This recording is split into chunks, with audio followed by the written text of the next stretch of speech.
Hello and welcome to Anujgar coaching. Anujgar coaching में आप सभी का स्वागत है। तो हम पढ़ चुके हैं अभी तक वॉल्यूम एंड सरफेस एरिया पर हम आए हैं।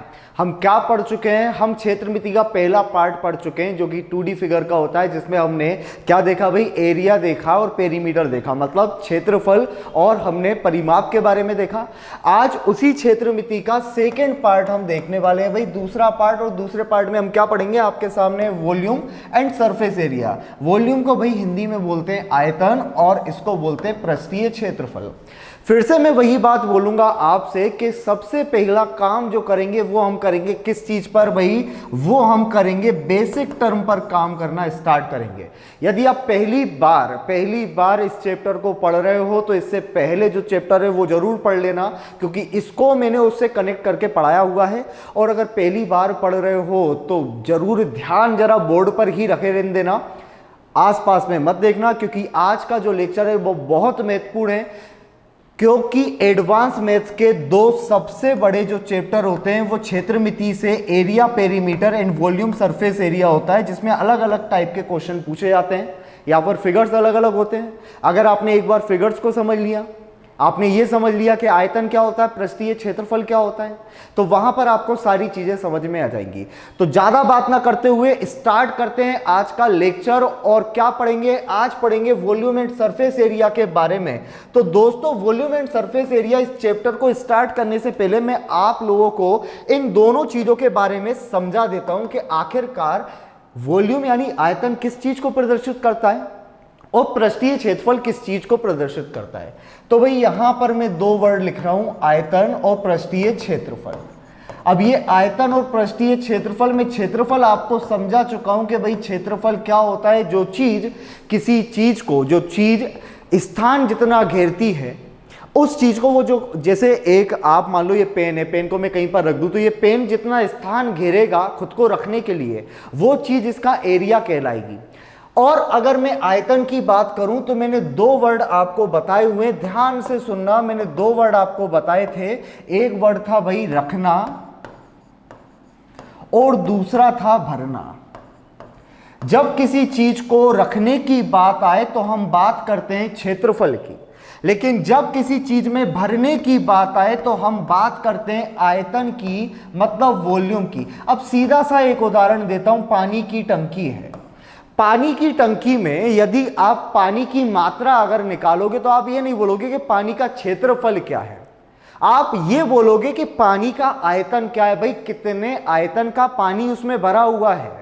समझ में आया? सिलेंडर में जो गैस भरी होती है वो गैस का आयतन होता है, ना कि क्षेत्रफल। क्लियर? आयतन बनाया कैसे था हम ये पता कर लेते हैं। मान लो कि हमारे पास ये एक आकृति है, यहां पर ये हमारे पास एक आयताकार आकृति है, और ये आयताकार आकृति को अगर हम एक हाइट दे दें, ऊंचाई प्रदान कर दें, तो ये बनता है घनाभ, जिसको भाई इंग्लिश में हम बोलते हैं क्यूबॉइड। अब मान लो कि आपसे पूछा गया इस क्यूबॉइड का आयतन क्या होगा, तो मैं बता चुका हूं कि आयतन में तीन चीजों की जरूरत पड़ती है, तीन दिशाओं की, लंबाई, चौड़ाई और ऊंचाई। अगर उसमें तीन डायमेंशनल है तो यानी उसका आयतन निकलेगा, और चीज अगर दो डायमेंशन की है तो उसका सिर्फ क्षेत्रफल निकलेगा। इसलिए यहां पर जो आयतन निकलता है वो निकलता है यूनिट का क्यूब। अब यहां पर ध्यान दो, मैंने आपको बताया था कि आयतन निकलता क्या है। आयतन का एक सिंपल सा फॉर्मूला होता है, वो होता है आधार का क्षेत्रफल, आधार का क्षेत्रफल इंटू ऊंचाई। देखो भाई, किसी भी चीज के क्षेत्रफल को, मान लो कि ये क्षेत्रफल है, इसका ये जो पार्ट है, जो बेस है, आधार इसी को बोलेंगे। इंग्लिश में लिखेंगे एरिया ऑफ बेस। फिर मैं समझाता हूं इसको कि कैसे ये बना। Area of base into height, area of base into height. अब एक बात सुनो, ये मैंने बनाया है, क्या बनाया है? ये मैंने एक क्यूबॉइड बनाया है। ये एक कमरे की तरह है। अब अगर ये एक कमरे की तरह है तो ये हो जाएगा कमरे का फर्श। अच्छा ये बताओ मुझे, अगर कमरे में दीवारें नहीं होंगी तो क्या आप किसी चीज को सेफली उसमें भर सकते हो? क्या आप, ये पेपर है, क्या इस पेपर की ऊपरी परत पर कुछ भर सकते हो? क्या? भाई आप भर नहीं सकते, इस पर ये रखा हो सकता है। लेकिन मैं बोलूं कि आपको ऐसे ही मारकर इस पे एक हाइट तक भरने हैं, तो आप कब तक नहीं भर पाओगे, जब तक इसकी क्या ना हो जाए, बाउंड्रियां चारों तरफ ना हो। और जब बाउंड्रियां चारों तरफ होंगी तो आप एक के ऊपर एक वस्तु को रखते चले जाओगे, और जब आप ऐसा कर रहे हो तो कर क्या रहे हो, आप उसके क्षेत्रफल को एक ऊंचाई, एक समान ऊंचाई प्रदान कर रहे हो। यस और नो? अगर ये एक बॉक्स यहां रखा हुआ है मान लो, और दूसरा बॉक्स यहां रखा हुआ है, ये जमीन पर सतह पर रखे हुए हैं, लेकिन अगर मैं इन्हीं के जैसे कुछ और बॉक्स इनके एक के ऊपर एक रखना चालू कर दूं, तो इसको अब रखना नहीं, इसको बोलेंगे भरना। और भरना मतलब होगा आयतन। और आपने क्या किया भाई, ये किसी चीज के आधार के क्षेत्रफल को घेर रहे थे, और उस आधार के क्षेत्रफल को आपने समान क्या दे दी, ऊंचाई प्रदान कर दी। और जब आपने उसको ऊंचाई प्रदान कर दी है तो वो क्षेत्रफल नहीं बचा, वो क्या हो गया, आयतन। इसीलिए भाई आयतन का फॉर्मूला होता है आधार का क्षेत्रफल इंटू ऊंचाई। किसी भी चीज के आधार के क्षेत्रफल में आप ऊंचाई प्रदान कर दो, क्या बनेगा, आपका आयतन बनेगा। अब आयतन हो गया, ये हम समझते हैं कि पृष्ठीय क्षेत्रफल क्या होता है। उससे पहले दो चीज और समझनी है इसमें। एक तो आपको समझना है वह वक्र पृष्ठीय क्षेत्रफल। वक्र पृष्ठीय क्षेत्रफल को हम इंग्लिश में कर्व्ड सरफेस एरिया या लेटरल सरफेस एरिया के नाम से भी पहचानते हैं। और एक हमें पढ़ना है कुल पृष्ठीय क्षेत्रफल। क्या पढ़ना है, कुल पृष्ठीय क्षेत्रफल। इसको हम बोलते हैं टोटल सरफेस एरिया, टीएसए। ये सीएसए और टीएसए के नाम से भी जाने जाते हैं। देखो सीधी सी बात है, वक्र पृष्ठ का क्षेत्रफल। वक्र पृष्ठ का क्षेत्रफल, वक्र का मतलब होता है जो चीज घूमी हुई है। जैसे कमरे की चारों दीवारों की बात करें तो ये चारों दीवारें एक राउंड शेप में नहीं होते, लेकिन ये क्या है, घूमी हुई, एक दूसरे से जुड़ी हुई है। अगर वक्र पृष्ठ के क्षेत्रफल की आपसे बात की जाए तो घन और घनाभ में, घन और घनाभ में वक्र पृष्ठ के क्षेत्रफल मतलब क्यूब और क्यूबॉइड में वक्र पृष्ठ के क्षेत्रफल का क्या मतलब होता है, यह भी मैं आपको बता चुका हूं। इसका मतलब होता है चारों दीवारों का क्षेत्रफल। क्या मतलब होता है इसका, चारों दीवारों का क्षेत्रफल। अगर मैं बात करता हूं इस मार्कर के वक्र पृष्ठ के क्षेत्रफल की, लेटरल सरफेस एरिया या कर्व्ड सरफेस एरिया यानी पार्श्वीय पृष्ठ के क्षेत्रफल की, तो दोस्तों मैं सिर्फ इसके घूमी हुई आकृति की बात कर रहा हूं। किसकी बात कर रहा हूं, घूमी हुई आकृति की बात कर रहा हूं। अगर मैं सिलेंडर की बात करूं तो आप बोलोगे कि सर सिलेंडर कुछ इस प्रकार का बनता है। इस सिलेंडर में अगर आप वक्र पृष्ठ को जानना चाहते हो कि वक्र पृष्ठ क्या होगा, तो ये जो घूमी हुई आकृति आपको दिखाई दे रही है, ये जो पृष्ठ है इसका क्षेत्रफल होगा वक्र पृष्ठ का क्षेत्रफल। अब ये वक्र पृष्ठ का क्षेत्रफल क्या होता है, तो देखो चारों दीवारों का क्षेत्रफल का एक फॉर्मूला होता है, बड़ा सिंपल सा, इस चीज को समझ लें आप। वक्र पृष्ठ का क्षेत्रफल मैं पढ़ा चुका हूं क्षेत्रफल वाले में, एक बार और आप समझ लें कि भाई वक्र पृष्ठ का क्षेत्रफल मतलब लेटरल सरफेस एरिया और कर्व्ड सरफेस एरिया। इसका मतलब होता है, मैंने क्या बताया था, दीवारें कैसे बनाओगे, दीवारें बनाओगे पेरीमीटर पर। जैसे आपने आयतन बनाया तो आपने क्या बोला कि एरिया को हाइट देते जाओ तो आयतन बनता है, एरिया को हाइट देते जाओ तो आयतन बनता है। वैसे ही अगर आपको चारों दीवारों का क्षेत्रफल चाहिए तो आप पेरीमीटर को हाइट दे दो।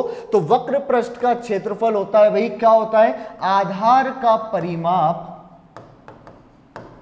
किसी भी चीज का आधार का परिमाप में जब आप ऊंचाई प्रदान कर दोगे, आधार के परिमाप को जब आप एक ऊंचाई प्रदान करोगे तो बनेगा वक्र पृष्ठ का क्षेत्रफल। और भाई कुल पृष्ठीय क्षेत्रफल का मतलब होता है उसके जितने भी पृष्ठ हैं, total surface area is equal to area of all surface. इसका मतलब होगा उसके सभी पृष्ठों का क्षेत्रफल। और यही तीन जो बेसिक फॉर्मूले हैं वो सारी की सारी इस क्षेत्रमिति के दूसरे पार्ट मतलब वॉल्यूम एंड सरफेस एरिया को खत्म करती है। कौन सी पार्ट, बस ये तीन चीजें आपको पता होना चाहिए। आयतन क्या होता है, आयतन किसी भी चीज का निकालना हो, आधार का क्षेत्रफल पता करो, मल्टीप्लाई करो भाई ऊंचाई का, आयतन निकलेगा। वक्र पृष्ठीय क्षेत्रफल जिसको क्या बोलते हैं भाई, पार्श्वीय पृष्ठ का क्षेत्रफल भी बोलते हैं, उसको अगर निकालना हो तो क्या करो, आप पेरीमीटर निकालो, किसका, पेरीमीटर ऑफ बेस, और मल्टीप्लाई कर दो किस चीज का, हाइट का मल्टीप्लाई कर दो, तो आपका निकल जाएगा। और कुल पृष्ठीय क्षेत्रफल का मतलब होगा एरिया ऑफ ऑल सरफेस, जितनी भी सरफेस हो उसका क्षेत्रफल। जैसे यहां पर देखो, अगर मैं इसकी बात करूं आपसे, यहां एक मैं आयत बना लेता हूं, ये मैंने बना लिया एक आयत, और आयत का एक ये घनाभ बना लिया मैंने, घनाभ हो गया आपका क्यूबॉइड, जिसका बेस किसके आकार का होता है, जिसका बेस होता है रेक्टेंगल। रेक्टेंगल मतलब क्या हुआ भाई, आयत हुआ। अब समझो, अगर आपको इसका आयतन निकालना है, इसका आपको वॉल्यूम चाहिए अगर, तो वॉल्यूम का मतलब होता है area of base into height. अब एक बात बताओ, इसका जो बेस है, इसका जो आधार है, इसका जो बेस है, वो है क्या आखिरकार, तो आप बोलोगे इसका बेस तो रेक्टेंगल होता है, तो इसका जो बेस का क्षेत्रफल होगा, एरिया होगा, वो रेक्टेंगल का क्या होगा, क्षेत्रफल। तो आप बोलो कि एरिया ऑफ बेस होगा लेंथ इनटू ब्रेथ, मतलब लंबाई गुणा चौड़ाई, और क्योंकि आयतन निकालना है तो इनटू हाइट भी कर दो, मतलब ऊंचाई कर दो। इसलिए आप जब किताबों में देखोगे कि घनाभ का आयतन मतलब क्यूबॉइड का वॉल्यूम कितना होता है, तो आपको दिखाई देगा लंबाई गुणा चौड़ाई गुणा ऊंचाई। क्लियर हुआ, लंबाई गुणा चौड़ाई गुणा ऊंचाई। ये इसकी लंबाई होगी, ये इसकी चौड़ाई होगी, ये वाली, ये इसकी लंबाई है, और ऊंचाई यहां पर इसको हम बोल सकते हैं ऊंचाई। अब इसके अगर मैं किसकी बात करूं, वक्र पृष्ठ के क्षेत्रफल के, वक्र पृष्ठीय क्षेत्रफल की बात करूं दोस्तों, मतलब कर्व सरफेस एरिया, जिसका मतलब यहां पर क्या होता है, चार दीवारों का क्षेत्रफल। कितनी दीवारों का क्षेत्रफल, चार दीवारों का क्षेत्रफल। अब चार दीवारों का क्षेत्रफल निकालने के लिए आपको क्या करना है, मैंने क्या बताया, किसी भी चीज के परिमाप पे, बेस के परिमाप पर, पेरीमीटर ऑफ बेस में अगर आप एक हाइट प्रदान कर देते हो, मेरी पेरीमीटर ऑफ बेस में अगर आप हाइट प्रदान कर दोगे, तो आप बोलोगे कि क्या हो गया, वो चारों दीवारें बन जाएंगी। इसलिए चारों दीवारों का क्षेत्रफल, वक्र पृष्ठीय क्षेत्रफल आपका होता है पेरीमीटर। अब इसके परिमाप की बात करें तो 2D फिगर में हम रेक्टेंगल का परिमाप पढ़ चुके हैं, 2 गुणा लंबाई धन चौड़ाई, 2 इंटू लेंथ प्लस ब्रेथ। परिमाप का मतलब होता है सभी भुजाओं का योग। क्या होता है, सभी भुजाओं का योग। और आयत में 2 लंबाइयां होती हैं, आयत इस तरह का शेप होता है, इसमें ये लंबाई मानोगे तो ये भी लंबाई होगी, ये चौड़ाई मानोगे तो ये चौड़ाई होगी। तो इस तरह से 2 लंबाई 2 चौड़ाई, तो इसका परिमाप ये हो जाएगा। तो इसका वक्र पृष्ठीय क्षेत्रफल क्या होगा, 2 इंटू लेंथ प्लस ब्रेथ, मतलब लंबाई धन चौड़ाई, और इंटू ऊंचाई। बस इतना अंतर है भाई। 2D और 3D में मैं बता चुका हूं कितना अंतर है, एक हाइट का अंतर है, सिर्फ हाइट का मल्टीप्लाई करते जाओ और 3D फिगर बनाते जाओ। इसको इंग्लिश में लिख लेना 2 into L plus B into H. ये फॉर्मूला मिल तो जाएगा, लेकिन क्रेक कैसे हुआ, बना कैसे, वो तो यहीं पर समझ पा रहे हो ना, कि भाई इस तरह से बने 3 बेसिक फॉर्मूले जो अभी लिखवाए हैं। आयतन बराबर आधार का क्षेत्रफल इंटू ऊंचाई, वक्र पृष्ठीय क्षेत्रफल बराबर आधार का परिमाप इंटू ऊंचाई, कुल पृष्ठीय क्षेत्रफल मतलब सभी पृष्ठों का क्षेत्रफल। इतना तो हो गया, इतना क्लियर है। अब चलो, अगर इतना क्लियर है तो आगे बढ़ जाते हैं, इसका कुल पृष्ठीय क्षेत्रफल देख लेते हैं कि कुल पृष्ठीय क्षेत्रफल का मतलब क्या होगा। समझते हैं इसका। देखो, कुल पृष्ठीय क्षेत्रफल का मतलब मैंने बताया सभी पृष्ठों का क्षेत्रफल, टोटल सरफेस एरिया। तो अगर इसके मैं सरफेस की बात करूं, कितने सरफेस है, तो आप जिस रूम में बैठे हो उस रूम में सारी दीवारों और छत और अगर बेस की बात करो तो आप बोलोगे कितने आपके पास सरफेस है। इसको सरफेस को हिंदी में भाई फलक बोलते हैं, पृष्ठ बोलते हैं, दोनों चीजें बोलते हैं सरफेस को। इस चीज का ध्यान रखना है। इंग्लिश में इसको फेस भी बोल देंगे, ठीक है, इसको फलक बोल देंगे या पृष्ठ बोल देंगे। अब अगर मैं यहां पर बात करूं तो आप क्या बोलोगे, इसके कितने पृष्ठ होते हैं, 6 पृष्ठ। ये एक ये होगा, दूसरा ये होगा, तीसरा ये होगा। इसी तरह इसका अपोजिट पीछे वाला, इसका अपोजिट ये होगा और ऊपर का अपोजिट नीचे होगा। और अगर आप अपने रूम को देखोगे तो जैसे ऊपर की आकृति है वही नीचे की होगी। साइड वाली दीवार इस दीवार के बराबर होगी, इस दीवार का क्षेत्रफल इस दीवार के क्षेत्रफल के बराबर होगा। क्लियर है? अब मैं यहां पर अगर ये मान लेता हूं कि यहां पर, इसको फिर से बना लेंगे हम एक, ताकि समझ में आए। ये आपके पास रूम है,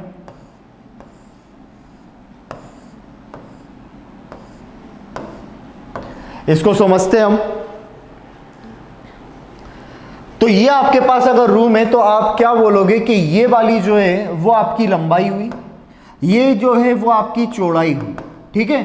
और ये वाला जो फलक है ना आपका, ये आपकी दर्शा रही है ऊंचाई। कुल पृष्ठीय क्षेत्रफल का मतलब है सभी पृष्ठों का क्षेत्रफल, मतलब 6 के 6 पृष्ठों का क्षेत्रफल। अब देखो, इस वाले पृष्ठ का अगर मैं क्षेत्रफल निकालूं, ये नीचे वाले का क्षेत्रफल निकालूं, तो नीचे वाले का क्षेत्रफल होगा लंबाई इंटू चौड़ाई, और जो नीचे का है वही ऊपर का होगा। तो ये तो 2 लंबाई प्लस चौड़ाई, तो एक क्षेत्रफल आपके पास हुआ 2 इंटू लेंथ इंटू ब्रेथ, ये आपके पास हुआ क्षेत्रफल। फिर इसके बाद आपके पास जो दूसरा क्षेत्रफल है, जो दूसरी आपके पास चीज है, वो मैं ये निकालता हूं। तो इस पृष्ठ का क्षेत्रफल क्या होगा? तो इस पृष्ठ में एक तो चौड़ाई है और एक ऊंचाई है, मतलब इसका क्षेत्रफल होगा चौड़ाई इंटू ऊंचाई। अगर इसका क्षेत्रफल चौड़ाई इंटू ऊंचाई, तो इसका भी क्षेत्रफल चौड़ाई इंटू ऊंचाई। तो मैं यहां पर क्या लिख दूं? प्लस कर दो एक और 2, क्या लिखेंगे हम? चौड़ाई इंटू ऊंचाई। और इसी तरह से अगर मैं किस वाले को देखूं? इस वाले को देखूं, तो ये वाला जो आपके पास सरफेस है भाई, इसमें लंबाई और ऊंचाई दोनों है, मतलब इसका क्षेत्रफल क्या होगा? इसका क्षेत्रफल होगा लंबाई इंटू ऊंचाई। और अगर इसका लंबाई इंटू ऊंचाई है तो पीछे वाले का भी लंबाई इंटू ऊंचाई होगा, तो ये 2 हो गया। 2 सब में से कॉमन ले लो तो आपके पास ये बचता है लंबाई चौड़ाई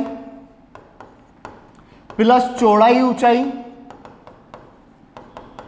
धन लंबाई इंटू ऊंचाई, और जिसको इंग्लिश में हमें ये लिखा हुआ मिल जाता है length breadth plus breadth height plus length into height. ये इसके सभी पृष्ठों का क्षेत्रफल हुआ। यहां से सिर्फ मैं आपको समझाने की कोशिश कर रहा हूं कि किस तरह से ये तीनों फॉर्मूले बने हैं, क्योंकि देखो मेंसुरेशन में जो सबसे खराब चीज है वो है फॉर्मूले को रटना। अगर आप फॉर्मूले रटोगे तो एक स्टेज ऐसी आ जाती है जहां पर आपको फॉर्मूले याद करने में थोड़ी सी दिक्कत होने लगती है। आप मान लो कि एग्जाम में बैठे हो, आपने अगर पढ़े ही नहीं है फॉर्मूले, तो आपको डाउट रहता है कि भाई फॉर्मूले में ये था या ये नहीं था, क्या मैं एच का स्क्वायर लगाऊं या नहीं लगाऊं, मैं यहां पर ऊंचाई का मल्टीप्लाई करूं या ऊंचाई को प्लस करूं। तो इस चीज से बचने के लिए आप इसके फॉर्मेशन से याद कीजिए कि आयतन का फॉर्मेशन क्या होता है, पृष्ठीय क्षेत्रफल का क्या और वक्र पृष्ठीय क्षेत्रफल का क्या होता है। यहां समझ में आई इतनी चीजें। अगर मैं इसकी कोरों की बात करूं तो इसमें कितनी कोर, कोर का मतलब होता है भाई साइड्स, ठीक है। साइड्स मतलब इसकी कोरें। अब इसकी कोरें कितनी होंगी? तो देखो भाई, इसको बनाने में हमें कितनी कोर लगी? ये 4 लगी। इसी तरह से इसे बनाने में 4 लगी, 4 4 8, और ये कितनी हो गई? 12। तो इसमें साइड्स होती हैं 12। फेस कितने होते हैं इसके? हमने देखा कि फेस कितने होते हैं? 6 होते हैं। और अगर कॉर्नर की बात करें, अगर इसके कोने की बात करूं मैं कि कॉर्नर कितने होंगे, तो गिन लो भाई, ये 1 हुआ, 2 3 4 5 6 7 और 8। तो इसके कोने कितने हुए? 8। ये 3 चीजें ध्यान में रखना कि इसके फलक 6 होते हैं, इसके जो कोरे होती हैं वो 12, और कोने कितने होते हैं? इसके 8 कोने होते हैं। क्योंकि कभी कभी क्वेश्चन इस तरह से आता है, मान लो वो आपसे ये बोल देगा कि एक घनाभ का आयतन जो है या एक घन का आयतन जो है वो इसकी कोरों के यानी उसकी साइड्स के सम के इक्वल है। अब वहां पर आपको पता ही नहीं है कि उसकी साइड्स कितनी होती है, उनका सम क्या होता है, क्या मानना होता है, तो यहां पर आप फंस जाओगे। तो हर एक चीज ध्यान में रखना। तो ये समझ में आया, पूरा का पूरा समझ में आया। चलो, ये तो था, क्या था? ये हमारे पास घनाभ था। ये क्या था हमारे पास? घनाभ मतलब क्यूबॉइड। ऐसे ही हम सभी के सभी देखेंगे और देखते हैं कि किसका क्या बनता है। तो मैं आगे स्लाइड लगा रहा हूं, स्लाइड में सब लिखा हुआ है, स्लाइड में सब लिखा हुआ है। ये देखो, ये हमारे पास स्लाइड आ गई कि पढ़ना क्या क्या है। इसमें दो फिगर नहीं है जिनका नाम है प्रिज्म और पिरामिड। तो यहां समझो जो हमें पढ़ना है वो हमारे पास घन है, हमारे पास घनाभ मतलब क्यूबॉइड है, स्फेयर पढ़ना है, हमें गोला पढ़ना है। इसके बाद ये देख लो भाई, हमें क्या पढ़ना है, बेलन हमें पढ़ना है, सिलेंडर, और फिर शंकु, देन इसी का अर्धगोला पढ़ेंगे। दो चीजें और जो है वो आपके पास है भाई, prism and pyramid. Prism and pyramid. अब अगर मैं दोस्तों प्रिज्म की बात करूं तो प्रिज्म कैसी आकृति होती है, तो मैं यहां पर आपसे ये बोल सकता हूं कि प्रिज्म और कुछ नहीं होता, ये जो आपके पास ये जो दो आकृतियां आपको दिखाई दे रही हैं, ये दोनों ही प्रिज्म का, और ये आकृति जो दिखाई दे रही है ये सभी के सभी प्रिज्म का उदाहरण है। क्योंकि भाई प्रिज्म कैसी वस्तु होती है, प्रिज्म एक ऐसी वस्तु होती है जिसके नीचे का सरफेस ठीक ऊपर के सरफेस के बराबर हो, जिसका जैसा नीचे का सरफेस हो वैसा ही ऊपर का सरफेस हो, हाइट चाहे सेम हो या नहीं। जैसे अगर मैं इस बेलन की बात करूं तो आप ये बताओ, बेलन जितना गोल नीचे से होगा उतना ही गोल अगर ऊपर से है तो इसके दोनों पृष्ठ, नीचे और ऊपर के दोनों पृष्ठ एक समान है और एक इसमें ऊंचाई दी हुई है। तो ये क्या हो गया, ये उदाहरण हो गया आपका प्रिज्म का। इसी तरह दोस्तों अगर मैं बात करूं किस चीज की, मैं बात अगर आपसे इसकी करता हूं तो ये देखो, इसका जो नीचे का सरफेस है वही सरफेस ठीक ऊपर के सरफेस की तरह है। इसका भी जो नीचे का सरफेस होगा, अगर इसे फुल बना लें हम, तो इसका जो नीचे का सरफेस होगा वो ऊपर के सरफेस के बराबर होगा, और इसमें एक ऊंचाई है, इसमें भी एक ऊंचाई है। ये सारे के सारे किसके अंडर आते हैं, ये प्रिज्म के अंतर्गत आते हैं। मतलब जो इनका क्षेत्रफल, जो इनका आयतन होता है वही प्रिज्म का आयतन होगा। अब प्रिज्म में जरूरी नहीं है कि यहां पर एक घन आकृति आए या घनाभ की आकृति आए या बेलन की आकृति आए, या फिर इसका बेस जो है वो एक सर्कुलर ही बेस हो। यहां पर क्या हो सकता है, इसका जो बेस है वो तिकोना भी हो सकता है, और तिकोना अगर हुआ तो वो क्या होगा कि उसकी अगर एक हाइट दोगे तो वो ऊपर से भी कैसा दिखाई देगा, तिकोना दिखाई देगा। और ये तिकोना जो दिखाई देगा और इसकी अगर एक ऊंचाई अगर मान ले तो ये प्रिज्म हो जाएगा। कभी प्रिज्म देखा है आपने, प्रिज्म कैसी आकृति होती है, ऐसी आकृति होती है, इस साइड अगर तिकोन है तो इस साइड भी तिकोन होगा और उसकी एक हाइट होती है, तो वो त्रिकोण आकृति का प्रिज्म हो गया। और उसका जो क्षेत्रफल का फॉर्मूला होता है वो बेसिक होता है। जो बेसिक फॉर्मूला मैंने लिखवाया है आपको, क्या लिखवाया मैंने, आधार का क्षेत्रफल इंटू ऊंचाई, वो आपका प्रिज्म का फॉर्मूला हो गया। क्लियर है यहां? चलो अब अगर मैं इसकी बात करूं तो यहां घन पढ़ना है, घनाभ पढ़ना है, स्फेयर पढ़ना है, आपको क्या पढ़ना है, सिलेंडर पढ़ना है और शंकु, और ये पढ़ना है। जो सबसे ज्यादा मोस्ट इंपॉर्टेंट चीजें वो एक ये दोनों हैं, इसके बाद ये बहुत ज़्यादा इंपॉर्टेंट हो जाती है। ये तीन चीज़ें बहुत ज़्यादा इंपॉर्टेंट है एग्जाम के पॉइंट ऑफ व्यू से। इनके ऊपर भी क्वेश्चन बनते हैं लेकिन सिंपल क्वेश्चन बनते हैं। इनसे जो क्वेश्चन बनते हैं वो कंसेप्चुअल क्वेश्चन बनते हैं भाई। और कंसेप्ट अगर आपने एक बार समझ लिया, इसका मतलब है आप इनसे रिलेटेड सारे क्वेश्चंस कर सकते हो। एक बात और मैं आपको बता दूं, जिस तरह मैंने आपको 2D फिगर में बताया कि अगर किसी तार को मोड़कर आप कोई आकृति बताते हो तो उस तार की लंबाई उस आकृति के परिमाप मतलब पेरीमीटर के बराबर होगी, यस और नो। और यदि उसी तार को मोड़कर आप दूसरी आकृति बना देते हो, मतलब पहले आपने उसका एक आयत बनाया था लेकिन उसका फिर आपने एक वृत्त बना दिया, तो इस कंडीशन में क्या होगा, इन दोनों के परिमाप मतलब पेरीमीटर क्या होंगे, समान होंगे। उसी तरह से यहां से क्या प्रश्न आते हैं कि एक आकृति को आपने, और यहां पर ये जो सारी की सारी चीजें हैं वो सबसे पहली बात मैं क्लियर कर दूं, वो ठोस हैं। वो क्या है भाई, सॉलिड है। इनमें कोई चीज भरी नहीं जा सकती, ये पहले से ही भरे हुए। सॉलिड की बात हो रही है, ये किसकी बात हो रही है, ये सॉलिड की बात हो रही है भाई, कि इसमें पहले से ही ये सॉलिड है। क्लियर है? आयतन का मतलब होता है इनके अंदर में कुछ भरा हुआ। तो जब हम इसका आयतन निकालते हैं ना तो ये सॉलिड है, हम ये मान लेते हैं इनके अंदर पहले से ही कुछ भरा हुआ है, और जब भरा होगा तभी तो हम क्या निकालेंगे, तभी उसका आयतन निकालेंगे।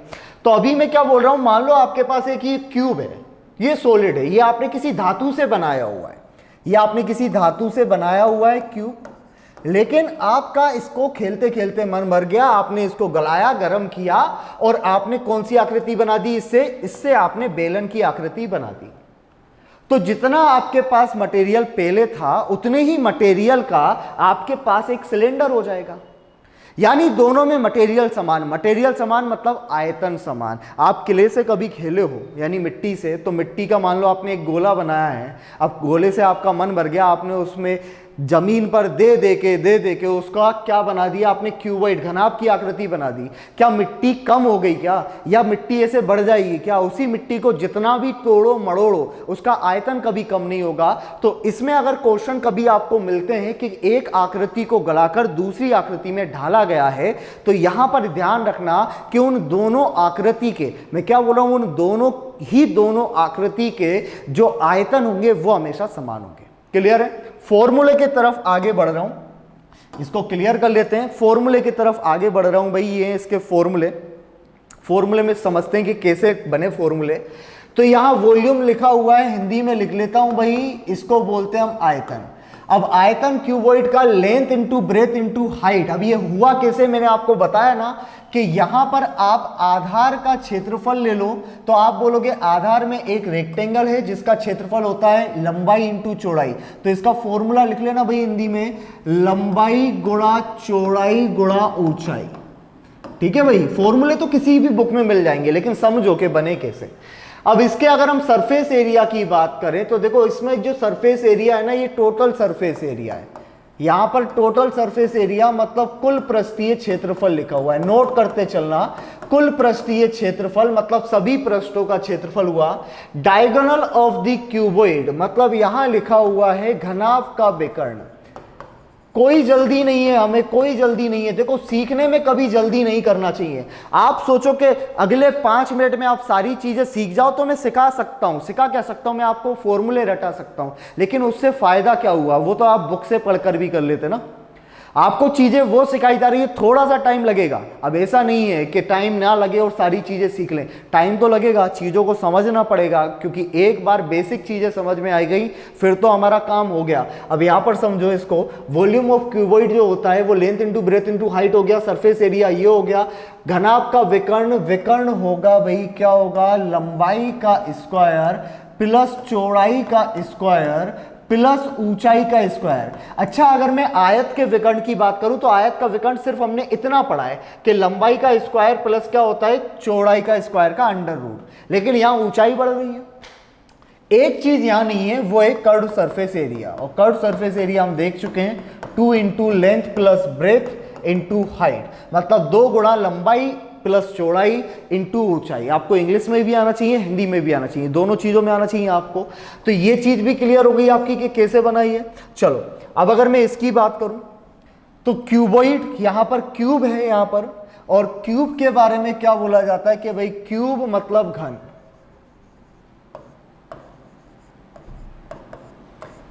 घन एक ऐसी आकृति होती है जो वर्ग से मिलकर बनी होती है, मतलब इसकी 6 की 6 साइड्स एक परफेक्ट क्यूब होती है।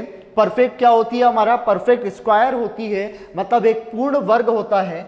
और इसकी हर एक साइड, जैसे ये ए है तो ये भी ए हुआ, ये ए हुआ, ये ए हो जाएगा। इसी तरह इसकी ये साइड भी ए होगी, ये ए होगी, ये ए होगी, मतलब इसकी हर एक साइड, इसकी लंबाई भी ए है, चौड़ाई भी ए है, ऊंचाई भी ए है। इसलिए इसका जो वॉल्यूम है वो हम लिख सकते हैं ए का स्क्वायर इंटू 2, जहां ए स्क्वायर आपका क्या हुआ, आपका क्षेत्रफल हुआ किसका, आधार का, और उसके बाद आधार का क्षेत्रफल, और ये क्या हुई, आपकी ऊंचाई हुई। तो इसी तरह इसका आयतन बना, आयतन क्या हो गया भाई, इसका आयतन हो गया, क्या हुआ इसका आयतन, a square into a is equal to a का क्यूब। ठीक है, आगे इसके बारे में समझते हैं कि इसका सरफेस एरिया। तो देखो सरफेस एरिया मतलब यहां पर लिखा हुआ है टोटल सरफेस एरिया, मतलब कुल पृष्ठीय क्षेत्रफल। अब अगर मैं कुल पृष्ठीय क्षेत्रफल की बात करूं दोस्तों, तो कुल पृष्ठीय क्षेत्रफल का मतलब होता है सभी पृष्ठों का क्षेत्रफल, और इसके तो सभी के सभी पृष्ठ एक जैसे हैं, मतलब जो एक का सरफेस एरिया होगा वही सबका होगा। और कितने पृष्ठ होते हैं इसमें, इसमें भी घनाभ की तरह 6 पृष्ठ होते हैं, 8 कोने होते हैं, और कितनी कोरे होती हैं, इसकी साइड्स कितनी होती है, 12 साइड्स होती हैं। तो इसके अगर मैं सभी पृष्ठों के क्षेत्रफल की बात करूं तो नीचे का जो क्षेत्रफल हुआ दोस्तों वो हुआ ए स्क्वायर, और ऐसे ही इसका ए है तो ये 6 के 6 का ए होगा, इसलिए यहां पर लिखा हुआ है 6a स्क्वायर। लेकिन अगर इसमें कर्व सरफेस एरिया पूछा जाता, मतलब वक्र पृष्ठ का क्षेत्रफल, तो आप बोलते वक्र में तो सिर्फ 4 साइड्स आती हैं, 4 दीवार आती है, तो इसका वक्र पृष्ठीय क्षेत्रफल क्या होता? इसका वक्र पृष्ठीय क्षेत्रफल होता भाई 4a²। ये आप लिख लो 4a² इसका वक्र पृष्ठीय क्षेत्रफल होगा। इसका डायगोनल क्या होगा भाई? इसका विकर्ण की लंबाई क्या होगी? इसके विकर्ण की लंबाई क्या है? a√3। जिस तरह से वहां पे हमने विकर्ण की लंबाई देखी a√2, कहां पर? जब हम स्क्वायर के बारे में पढ़ रहे थे, लेकिन अब हम स्क्वायर के बारे में नहीं पढ़ रहे हैं, अब हमारे पास 3 डायमेंशन है और ये इसी से बना हुआ है कि भाई आप अगर a² प्लस a² करोगे और इसका अंडर रूट लोगे तो आपके पास क्या आएगा? आपके पास आएगा 3a², जिसमें से a बाहर आ गया, कितना बचा? अंडर√3, तो ये आपका हुआ a√3। विकर्ण से रिलेटेड क्वेश्चन कैसे पूछा जाता है ये भी सुन लो। आपसे पूछा जाएगा कि कमरे में रखे जाने वाले, क्या पूछा जाएगा आपसे? कि कमरे में रखे जाने वाले सबसे लंबे पाइप या सबसे लंबे डंडे की लंबाई क्या है? विकर्ण होता है यहां से लेकर इसके अपोजिट साइड तक की दूरी। अगर मैं यहां की बात कर रहा हूं तो यहां से यहां तक की दूरी होगी वो सबसे लंबी कहलाएगी, जिसको हम बोलेंगे विकर्ण। इतनी बात समझ में आ गई? तो जब भी क्वेश्चन आता है कि एक कमरा है जिसकी लंबाई, चौड़ाई और ऊंचाई दे दी जाए और उसमें अगर आपसे पूछ रहा है कि बताओ इस कमरे में अधिकतम, लार्जेस्ट, ग्रेटेस्ट कितनी लंबाई का एक डंडा या पोल रखा जा सकता है, तो आप बोलना कि ये जब पूछ रहा है तो ये सिर्फ विकर्ण की लंबाई पूछ रहा है, इसके अलावा और कुछ नहीं। क्या पूछ रहा है? विकर्ण की लंबाई, इसके अलावा और कुछ नहीं पूछ रहा है। यहां पर ये सारी चीजें क्लियर हो गई आपकी, है ना? अब देखो कैसे फॉर्मूले, कैसे क्वेश्चन कैसे बनेंगे, इस चीज को देख लो। ओके, तो क्वेश्चन कैसे बनेंगे? मान लो आपको भुजा दे दी इसकी कि a बराबर भाई 7 सेंटीमीटर है। a बराबर अगर 7 सेंटीमीटर है तो आपसे पूछेगा क्या? आपसे पूछ लेगा अगर इसकी वैल्यू 7 सेंटीमीटर है तो बताओ इसका वॉल्यूम मतलब आयतन कितना होगा? तो आप बोल देना 7 का क्यूब मतलब कितना हो गया? 343। आपसे बोलो इसका पृष्ठीय क्षेत्रफल क्या होगा टोटल, तो आप बोल देना कितना होगा? 7 का स्क्वायर इंटू 6, 6 इंटू 49, ये आपका आंसर हो गया। भाई डायगोनल अगर पूछे तो आंसर कर देना 7√3, इसका क्या होगा? डायगोनल होगा। कभी आपको डायगोनल की लंबाई दे दे कि भाई एक घन है, एक क्यूब है आपके पास और उस घन में रखे जाने वाले सबसे लंबे पाइप की जो लंबाई है, मान लो आपसे ये बोल दी सबसे लंबे पाइप की लंबाई 13√3 मीटर है, तो आप मुझे ये बताओ उस कमरे का आयतन कितना होगा? तो आप बोलोगे कि ये जो वैल्यू मुझे दी गई है ये मुझे एक क्यूब की वैल्यू दी गई है। ये दिया गया क्या? नहीं, ये आपको दी गई है a√3, क्योंकि ये आपको सबसे लंबे डंडे की लंबाई मतलब विकर्ण दिया हुआ है। तो यहां से मैं a निकालूंगा, √3 से √3 कैंसिल, कितना निकला? 13। और इसका अगर आयतन आपको चाहिए तो आप क्या कर दो भाई? 13 का क्यूब कर दो, जो कि आपका आंसर होगा 2197। ये आपका आंसर हो गया। क्लियर है यहां पर? तो इस तरह से आंसर हमें करना होता है। यहां तक सारी चीजें क्लियर हुई तो हम आगे बढ़ते हैं, इसको हम रफ कर देते हैं, सब सारी चीजें समझेंगे। आगे के फिगर्स के बारे में चलते हैं कि आगे कौन कौन से फिगर है। तो देखो ये वॉल्यूम ऑफ आपके पास सिलेंडर दिया हुआ है और ये आपके पास दिया हुआ है कोन, ठीक है। अब मैं इसको आपको एक ब्लैंक स्क्रीन पर समझाऊंगा कि सिलेंडर का आयतन कैसे बना। ये आपके पास सिलेंडर है, ठीक है। और देखो सिलेंडर कैसे बनता है। सिलेंडर और कुछ नहीं, जब आप क्या करते हो, आपके पास नीचे भी वृत्त हो और ऊपर भी वृत्त हो। मान लो आपके पास नीचे भी वृत्त है और ऊपर भी वृत्त है। आपको अगर सिलेंडर बनाना है तो आपने 1 रुपए 2 रुपए के सिक्के तो देखे होंगे। सिक्के को, सिक्का एक होता है वृत्त की आकृति का, उसका जो बेस होता है वो वृत्त की आकृति का होता है। जब आप उसको एक के ऊपर एक रखना चालू कर दोगे तो वो एक सिलेंडर की तरह बनेगा। और इसीलिए सिक्का जो होता है उसको हम कैसे कंसाइडर करते हैं? उसको कंसाइडर करते हैं सिक्के को बेलन की तरह। तो ये आपका बेलन है, मतलब सिलेंडर है, ठीक है भाई। ये आपका सिलेंडर है। अब समझो, यहां पर सारी चीजें समझना।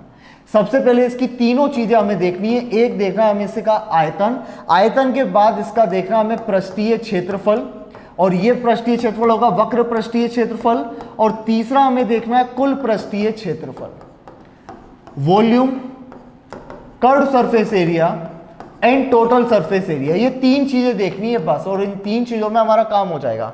अब देखो, अगर वृत्त है तो वृत्त में क्या होगी, एक त्रिज्या होगी जिसको आर के नाम से जानेंगे, और जो त्रिज्या यहां होगी वही त्रिज्या यहां होगी, और यहां से लेकर यहां तक की जो लंबाई होगी उसको हम h बोलेंगे, मतलब ऊंचाई बोलेंगे। तो ये भाई इसकी त्रिज्या हुई, ये इसका क्या हुआ, ये इसकी ऊंचाई हो गई, ये इसकी त्रिज्या, ये इसकी ऊंचाई। आयतन बराबर क्या बोला, आयतन बराबर आपने बोला कि पृष्ठ के, मतलब आप क्या करो, बेस के क्षेत्रफल को, बेस के एरिया को एक हाइट दे दो। अच्छा, इसका बेस क्या है, तो आप बोल देना इसका बेस क्या है, इसका बेस है एक सर्कल।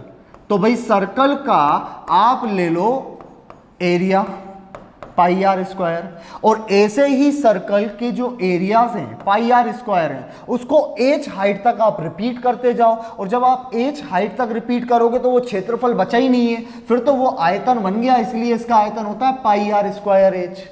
हवा में ही नहीं होता इसका आयतन पाई आर स्क्वायर एच, कुछ पीछे मोटिव होता है उसका बनने का। अब यहां पर देखो, ये तो हमने आयतन बना दिया कि ये आधार का क्षेत्रफल इंटू ऊंचाई कर दिया, आयतन बन गया। वक्र पृष्ठ का क्षेत्रफल मतलब इस पृष्ठ के क्षेत्रफल की बात करेगा, और वक्र पृष्ठ का क्षेत्रफल क्या बताया मैंने, curved surface area, perimeter, perimeter of base into height, आधार का परिमाप इंटू ऊंचाई। अब आप बोल दो आधार का परिमाप, आधार तो एक सर्कल है तो उसका परिमाप नहीं, परिधि होती है, और वो होती है 2 पाई आर, और इस परिधि को आपने एक हाइट दे दी तो ये चारों दीवारें बनी, या इसका कर्व्ड सरफेस एरिया बना, कितना बना, 2 पाई आर एच। क्लियर है, ये आपका बना 2 पाई आर एच। अब मैं बात करता हूं कुल पृष्ठीय क्षेत्रफल की। तो देखो, कुल पृष्ठीय क्षेत्रफल मतलब इसमें जितने भी पृष्ठ हैं उनका क्षेत्रफल। तो आप बोलोगे भाई इसमें एक पृष्ठ तो ऊपर की तरफ होगा, दूसरा पृष्ठ इसमें नीचे की तरफ होगा, और तीसरा ये वक्र पृष्ठ हो गया, और जो नीचे का क्षेत्रफल होगा वही क्षेत्रफल ऊपर की तरफ होगा, क्योंकि ये दोनों ही आकृति सेम है। कभी टंकी देखिए, टंकी देखिए, लोहे की टंकी, वो जो ऐसे नीचे से दिखाई देती है वैसी ऊपर से दिखाई देती है। तो यहां पर आप जब इसका टोटल सरफेस एरिया निकालोगे, मतलब कुल पृष्ठीय क्षेत्रफल, तो आपका इसका भी पृष्ठीय क्षेत्रफल चाहिए, तो आप बोलोगे पाई आर स्क्वायर। ये कितना हुआ, पाई आर स्क्वायर, मतलब 2 पाई आर स्क्वायर। क्या मैं इसको लिख सकता हूं क्या, 2 into area of base plus curved surface area, 2 into आधार का क्षेत्रफल प्लस वक्र पृष्ठीय क्षेत्रफल। अगर कभी भूल जाओ तो इतना ध्यान रख लेना कि सभी पृष्ठों का क्षेत्रफल होता है। तो ये pi r square, 2 pi r square, और इसका हम निकाल चुके हैं 2 पाई आर एच। तो मैं इसे लिखूंगा 2 pi r square plus 2 pi r H.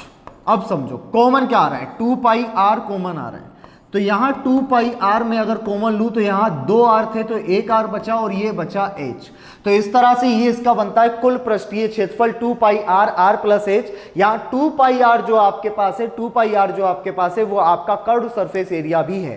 क्या है, 2 pi are curved surface area, मतलब 2 पाई आर एच, सॉरी क्या हो गया, 2 pi r h curved surface area, मतलब वक्र पृष्ठ का क्षेत्रफल। इतना क्लियर है, यहां तक क्लियर है सारी चीजें कि भाई इसका आयतन कैसे बना, कुल पृष्ठीय क्षेत्रफल और वक्र पृष्ठीय क्षेत्रफल कैसे बना। तीनों चीजें क्लियर है।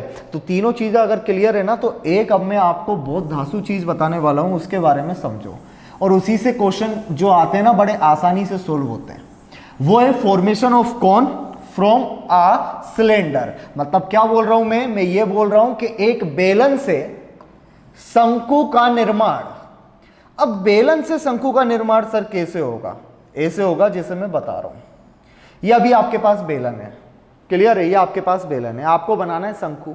क्या करो, मैं बताता हूं क्या करो। चल, इस बेलन की आप ये बोलोगे कि यहां से लेकर यहां तक की ये त्रिज्या होती है, और ये त्रिज्या होती है, और ये इसका केंद्र होगा। मैं बोल रहा हूं इस केंद्र से इसको तिरछा काट दो, यहां से लेकर यहां तक, और यहां से लेकर यहां तक आप इसको काट दो। क्लियर है। अच्छा, ये इसकी हाइट होती है, बेलन की हाइट होती है ना ये, तो ये रही आपकी बेलन की ऊंचाई, हाइट हो रही है। अब एक बात मुझे बता दो, जो आकृति अभी जो बीच में दिखाई दे रही है वो क्या मिल गया आपको? वो आपको क्या मिल गया? शंकु मिल गया। कौन मिला? कौन बना कैसे? बेलन से बना, तो उसके सारे फॉर्मूले इससे बनेंगे। देखो भाई, इसको अभी मैं कौन की बात कर रहा हूं? मतलब शंकु की बात कर रहा हूं। शंकु मतलब आपकी बर्थडे केप जो आप बच्चों को पहनाते हो, वो बर्थडे केप की मैं बात कर रहा हूं। ठीक है भाई, अब ये बर्थडे केक बनाई है तो इसको समझ भी लेते हैं कि इसका आयतन क्या होगा। आप समझो, पहले तो इस चीज पर गौर करते हैं कि ये यहां पर बिल्कुल सीधी रेखा बन रही है और यहां पर एक तिरछी रेखा है, मतलब ये तो एक समकोण त्रिभुज बन गया। और भाई यहां समकोण त्रिभुज, वहां पाइथागोरस आपका पीछा करेगी, तो यहां पर भी पाइथागोरस लगेगी, सीधी सी बात है। सबसे पहले मैं ये बात करता हूं कि यहां पर क्या किया मैंने दोस्तों? मैंने कुछ भी नहीं किया। यहां मैंने एक चीज कर दी, इस बेलन को 3 हिस्सों में बांट दिया। पहला हिस्सा आपको यह दिखाई दे रहा है, दूसरा हिस्सा आपको यह दिखाई दे रहा है, और तीसरा हिस्सा ये आपको जो रेड कलर से दिखाई दे रहा है ना, वो आपका कौन सा हिस्सा हो गया? तीसरा हिस्सा आपका हो गया रेड कलर का। कौन सा हिस्सा हो गया? तीसरा हिस्सा आपका हो गया रेड कलर का। तो इस रेड कलर के हिस्से को समझते हैं थोड़ा सा हम। इस रेड कलर के हिस्से को समझते हैं कि जब आपने क्या किया, बेलन के 3 टुकड़े आपने किए, और 3 में से आप कितने की बात कर रहे हो? सिर्फ एक की बात कर रहे हो, इस हिस्से की बात कर रहे हो। तो 3 में से एक हिस्सा आपने लिया ना, तो ये इसको दर्शाएगा 1/3। जैसे हमने किस में देखे? वृत्त में देखा। भाई वृत्त का अगर ये हिस्सा हमको चाहिए तो आप इसको बोलते हो 4 में से 1, तो आप बोलते हो 1/4। ऐसे ही आप क्या बोलो, ये बेलन था, बेलन के 3 हिस्से किए, एक हिस्से को हम शंकु बोल रहे हैं। तो ठीक है ना, अगर इस बेलन की त्रिज्या r थी, ऊंचाई h थी, तो इसका आयतन था πr²h, इतना ही था। इसका अगर πr²h था तो आपने क्या किया, इसका तो 1/3 हिस्सा लिया है। तो इस बने हुए शंकु का, इस बेलन से बने हुए शंकु का जो आयतन होगा वो क्या ये नहीं होना चाहिए क्या? बेलन के आयतन का 1/3, यानी 1/3 ऑफ πr²h। क्यों नहीं होगा मुझे बता दो। और यही होता है, क्यों होता है ये समझ में आया। अब एक बात बताओ मुझे, यहां से एक क्वेश्चन आता है बड़ा नॉर्मल सा, और आपको अभी समझ में आ जाएगा कि क्यों बना ऐसा। ये आप बोल रहे हो शंकु का आयतन है, ये आप क्या बोल रहे हो? ये आप बोल रहे हो ये शंकु का आयतन है, मतलब वॉल्यूम ऑफ कोन है, और ये बेलन में से निकला हुआ है। ये तो पक्की बात हो गई, ये तो पक्की बात हो गई कि ये बेलन में से निकला है। अच्छा, अगर इस भाग का क्षेत्रफल आयतन, इस भाग का आयतन अगर 1/3 है, तो मैं ये पूछ सकता हूं क्या आपसे कि बचे हुए का आयतन कितना होगा? जो शेष बच गया उसका आयतन कितना होगा? तो आप बोल दो कि 3 पार्ट में से हमने तो सिर्फ एक ही लिया है, अभी भी 2 बचे हुए, तो उसका आयतन हो सकता है ये हो जाए। बेलन का आयतन का 2/3 πr²h। बस इतनी सी बात है, नॉर्मल सी बात है कि बेलन कैसे शंकु कैसे बना बेलन से, कि शंकु बेलन के आपने 3 हिस्से करके एक हिस्सा अपने साइड ले लिया, 2 बच गए। क्वेश्चन बना ऐसे, प्रश्न क्या बना उसको समझो। आपसे बोल दिया गया कि आपके पास एक बेलन था। क्या बोल दिया गया? इसको सबको रफ कर देता हूं मैं और इसका लिखवाऊंगा मैं अभी फॉर्मूला। आपसे बोला गया है कि आपके पास एक बेलन है और यह है आपके पास एक बेलन। क्लियर है? इस बेलन में समान त्रिज्या और समान ऊंचाई का, इस बेलन में समान त्रिज्या और समान ऊंचाई का एक शंकु आपने रख दिया, एक ठोस शंकु आपने रख दिया। मतलब एक बर्तन था बेलन के आकार का, एक शंकु उसी के बराबर का आपने रख दिया। अब एक बात बताओ, अगर इसमें पानी आपको भरना है, भाई इसमें आपको ये पानी आपको भरना है। अब पानी अगर ये ठोस हो ही गया है, ये रेड कलर से ये पूरा का पूरा ठोस हो गया, तो ये हिस्से में तो पानी आएगा ही नहीं। अब पानी किस हिस्से में आएगा? पानी तो इस हिस्से में भरा जा सकता है पानी। क्लियर है? इस हिस्से में क्या कर सकते हो आप? पानी को इस हिस्से में भर सकते हो। आपसे पूछे कि बताओ इसमें पानी जो भरा हुआ है उसका आयतन क्या होगा, तो आप बोल देना बेलन था, शंकु 1/3 खा गया होगा, पानी का आयतन सिर्फ इतना होगा। बस ये आपसे क्वेश्चन पूछता है, बड़ा नॉर्मल सा क्वेश्चन है, यहीं पर खत्म हो गया, प्रश्न पढ़ने की जरूरत नहीं है। अगर आप एक बेलन में समान ऊंचाई और समान त्रिज्या का शंकु रख देते हो, उसके बाद बचे हुए का अगर आपको आयतन चाहिए तो बचे हुए का आयतन हो गया ये। आपको चाहिए कि उसमें पानी भरा हो जाए और पानी का आयतन चाहिए, पानी का आयतन हो गया ये। कहां की बड़ी बात है, बड़ी नॉर्मल सी बात तो है। सारे फिगर्स को समझो, उनकी कहानियों को समझो।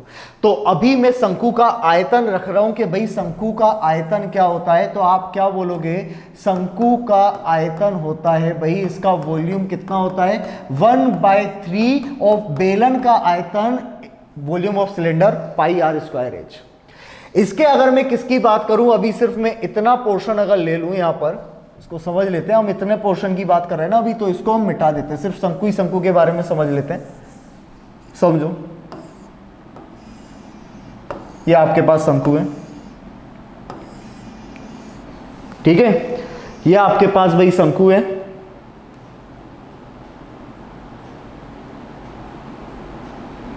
चलो, ये आपके पास शंकु है, शंकु का आयतन हुआ 1/3 पाई आर स्क्वायर एच। इसके बाद इसका क्या चाहिए हमें, इसका चाहिए हमें एक तो कर्व सरफेस एरिया, मतलब वक्र पृष्ठीय क्षेत्रफल, और उसके बाद हमें चाहिए कुल पृष्ठीय क्षेत्रफल। ठीक है भाई, इसको बोलेंगे हम कर्व सरफेस एरिया, और इसको हम क्या बोलेंगे, टोटल सरफेस एरिया। ये तीनों चीजें हमें निकालनी है। अब यहां समझो, ये इसकी होगी त्रिज्या मतलब r, ये इसकी होगी ऊंचाई मतलब h, और इसकी ये जो तिरछी ऊंचाई है इसको हम l से रिप्रेजेंट करते हैं, जिसको हम बोलते हैं तिर्यक ऊंचाई। क्या बोलते हैं हिंदी में, तिर्यक ऊंचाई बोलते हैं, इंग्लिश में इसको बोलते हैं स्लेंट हाइट। क्या बोलेंगे इंग्लिश में, स्लेंट हाइट बोलेंगे, इसको बोलते हैं स्लेंट हाइट। अब इसका जो वक्र पृष्ठ का क्षेत्रफल होता है, देखो तो ये वक्र पृष्ठ का क्षेत्रफल का मैंने आपको बताया था कि घूमी हुई आकृति, और घूमी हुई आकृति में इसका h से कोई लेना देना नहीं है। घूमी हुई आकृति में इसका लेना देना है l से। ये आधी तो होगी, किसकी आधी होगी, आपने लिखा 2 pi r h is equal to बेलन का कर्व सरफेस एरिया। तो आप इसको आधा तो करोगे, और आधा तो करोगे, लेकिन उसके साथ साथ आप क्या करोगे, इस h को l में कन्वर्ट करोगे। इसका जो कर्व सरफेस एरिया होता है वो ये होता है भाई, पाई आर एल, पाई आर एल, पाई आर एल। लेकिन क्योंकि मैंने बताया आपको कि यहां पर जो आपका कोण बनता है वो 90 डिग्री का बना, और यहां अगर 90 डिग्री का कोण बना तो ये हमारे लिए कर्ण हो गया, ये हमारे लिए लंब हो गया, और ये हमारे लिए आधार हो गया। अब मान लो किसी क्वेश्चन में आपको एल दिया ही नहीं हुआ, लेकिन आपको एल फाइंड आउट करना है, तो आप क्या बोलोगे, कर्ण का वर्ग मतलब एल का स्क्वायर इज इक्वल टू होगा किसके स्क्वायर के, H square plus are square के, और एल की वैल्यू होगी अंडर रूट ऑफ, ये भी लिख सकते हो, R square plus H square. इसलिए इसका एक और फॉर्मूला होता है, जब एल ना देते हुए एच दे दे तो आप इसको इस तरह से लिखकर सोल्व कीजिएगा, pi r under root of h square plus r का स्क्वायर, क्योंकि under root of h square plus are square is equal to आपका होगा एल। क्लियर है? अच्छा, कुल पृष्ठीय क्षेत्रफल की बात करें तो कुल पृष्ठीय क्षेत्रफल होता है, अब इसमें कितने प्रश्न है वो अगर हम जानने की कोशिश करें तो इसमें सिर्फ 2 प्रश्न है। एक तो ये पृष्ठ हुआ, और एक आपका हुआ ये घुमा हुआ, जिसको हम क्या बोल रहे हैं, तब से इसको हम बोल रहे हैं वृत्त। तो यहां सर्कल का एरिया आप लिख सकते हो कि सर्कल का एरिया होगा पाई आर स्क्वायर, और ये होगा आपके पास पाई आर एल। इस तरह से पाई आर आप कॉमन ले लो तो आपको अंदर बचा, इसको आप प्लस लिखोगे, pi r square plus pi r l, और आप पाई आर कॉमन ले लो तो आर प्लस एल आपके पास बचा। इस तरह से इसका आयतन हुआ, वक्र पृष्ठीय क्षेत्रफल, कुल पृष्ठीय क्षेत्रफल, volume, curve surface area and total surface area. And curve surface area को हम लेटरल सरफेस एरिया के नाम से भी जानते हैं। इतना क्लियर हुआ भाई? इतनी सारी चीजें क्लियर हुई। देखो, जो कनेक्शन सिलेंडर का किससे है, शंकु से है। मतलब जिस तरह हमने सिलेंडर को काट के शंकु निकाला, उसी तरह से हम प्रिज्म से निकालकर पिरामिड निकालेंगे। वो हम आगे पढ़ेंगे, अभी की चीज नहीं है, वो हम आगे पढ़ेंगे जैसे जैसे आगे बढ़ते जा रहे हैं। इतनी चीज समझ में आई क्या भाई? यहां पर आपको स्लेंट हाइट भी समझ में आ गई, इसकी तिर्यक ऊंचाई पता पड़ा कि शंकु से बेलन कैसे बनाया जाता है। क्लियर है? अगली स्लाइड में हम देखते हैं, यहीं से देख लेंगे। तो देख लो, इसके फॉर्मूले देख लो, इसमें आधे लिखे हुए हैं, आधे मैंने आपको कंप्लीट करा दिए। यहां पर वॉल्यूम मतलब आयतन दिया हुआ है आपको, pi r square h, curve surface area 2 pi r h, 2 pi r, r plus h, volume of cone 1/3 of pi r square h, curve surface area pi r l, and total surface area is equal to pi r, r plus L.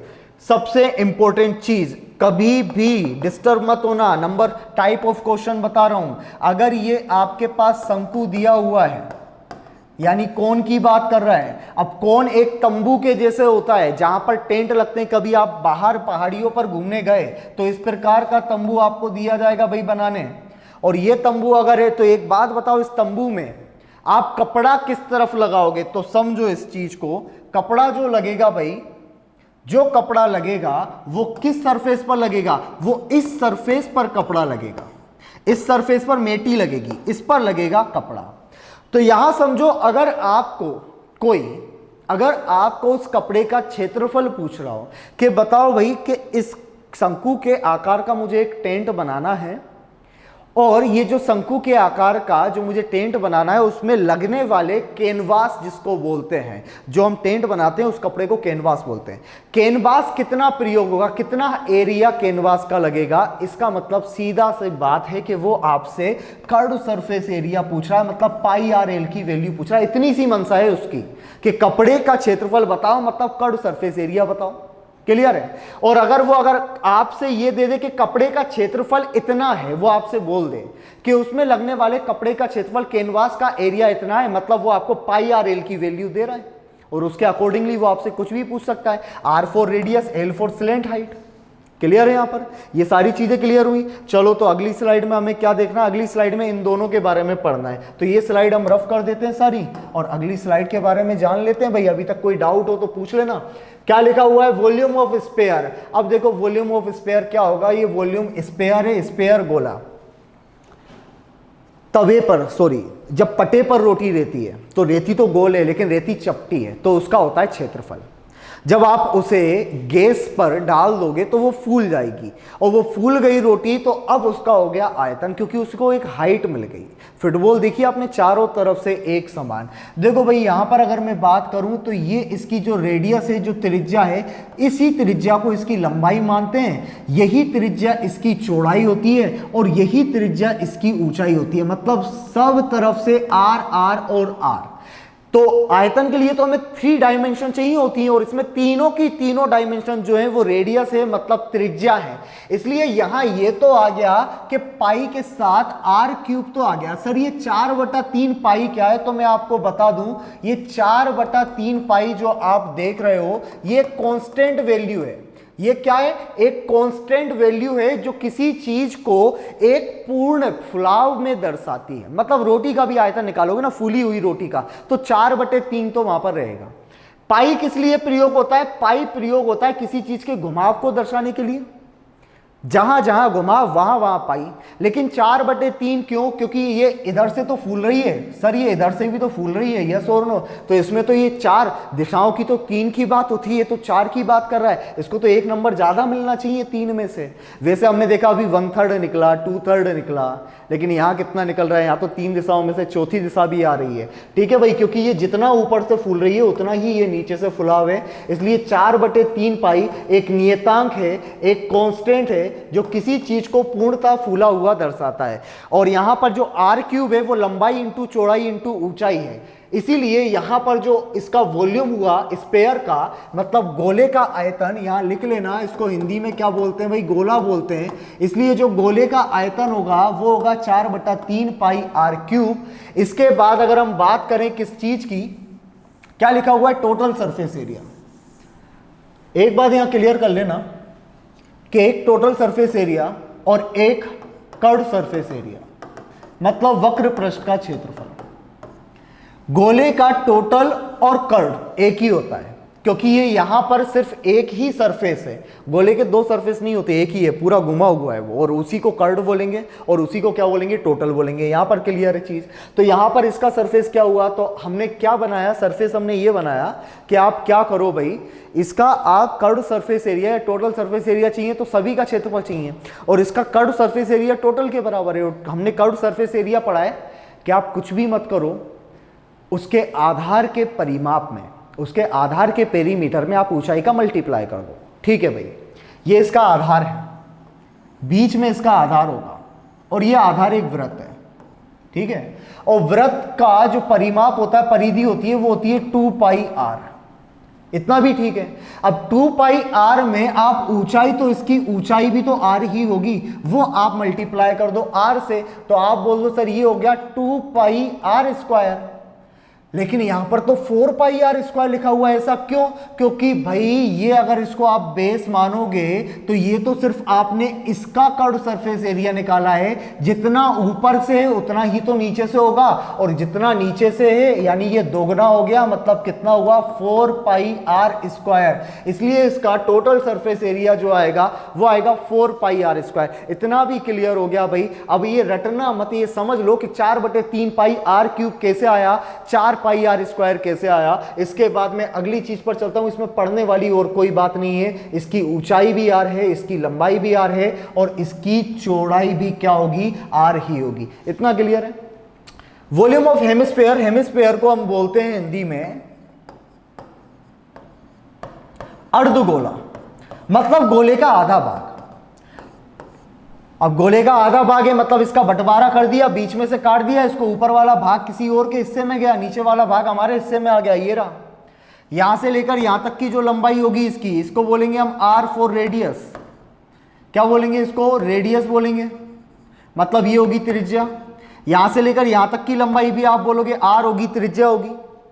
अच्छा, volume of hemisphere मतलब गोले को आपने आधा काट दिया। अब गोले को आधा काटोगे तो आयतन भी आधा ही होगा ना।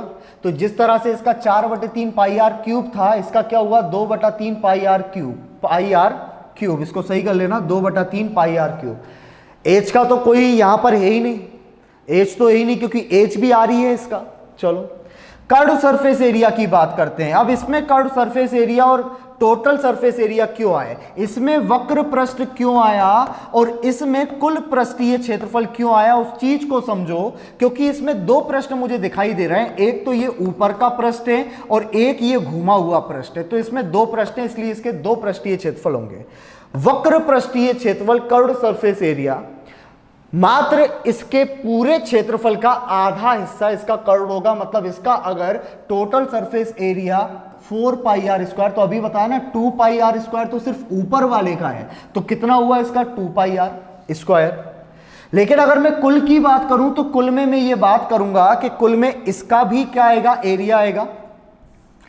कुल में इसका एरिया आया, इसका आपने बोल दिया कितना हो गया सर, ये हो गया 2 पाई r स्क्वायर। लेकिन ऊपर भी एक चपटा, एक वृत्त होगा जिसका सरफेस एरिया होगा पाई r स्क्वायर। दोनों को जोड़ोगे तो हो गया भाई 2 pi r plus pi r square is equal to 3 pi r square.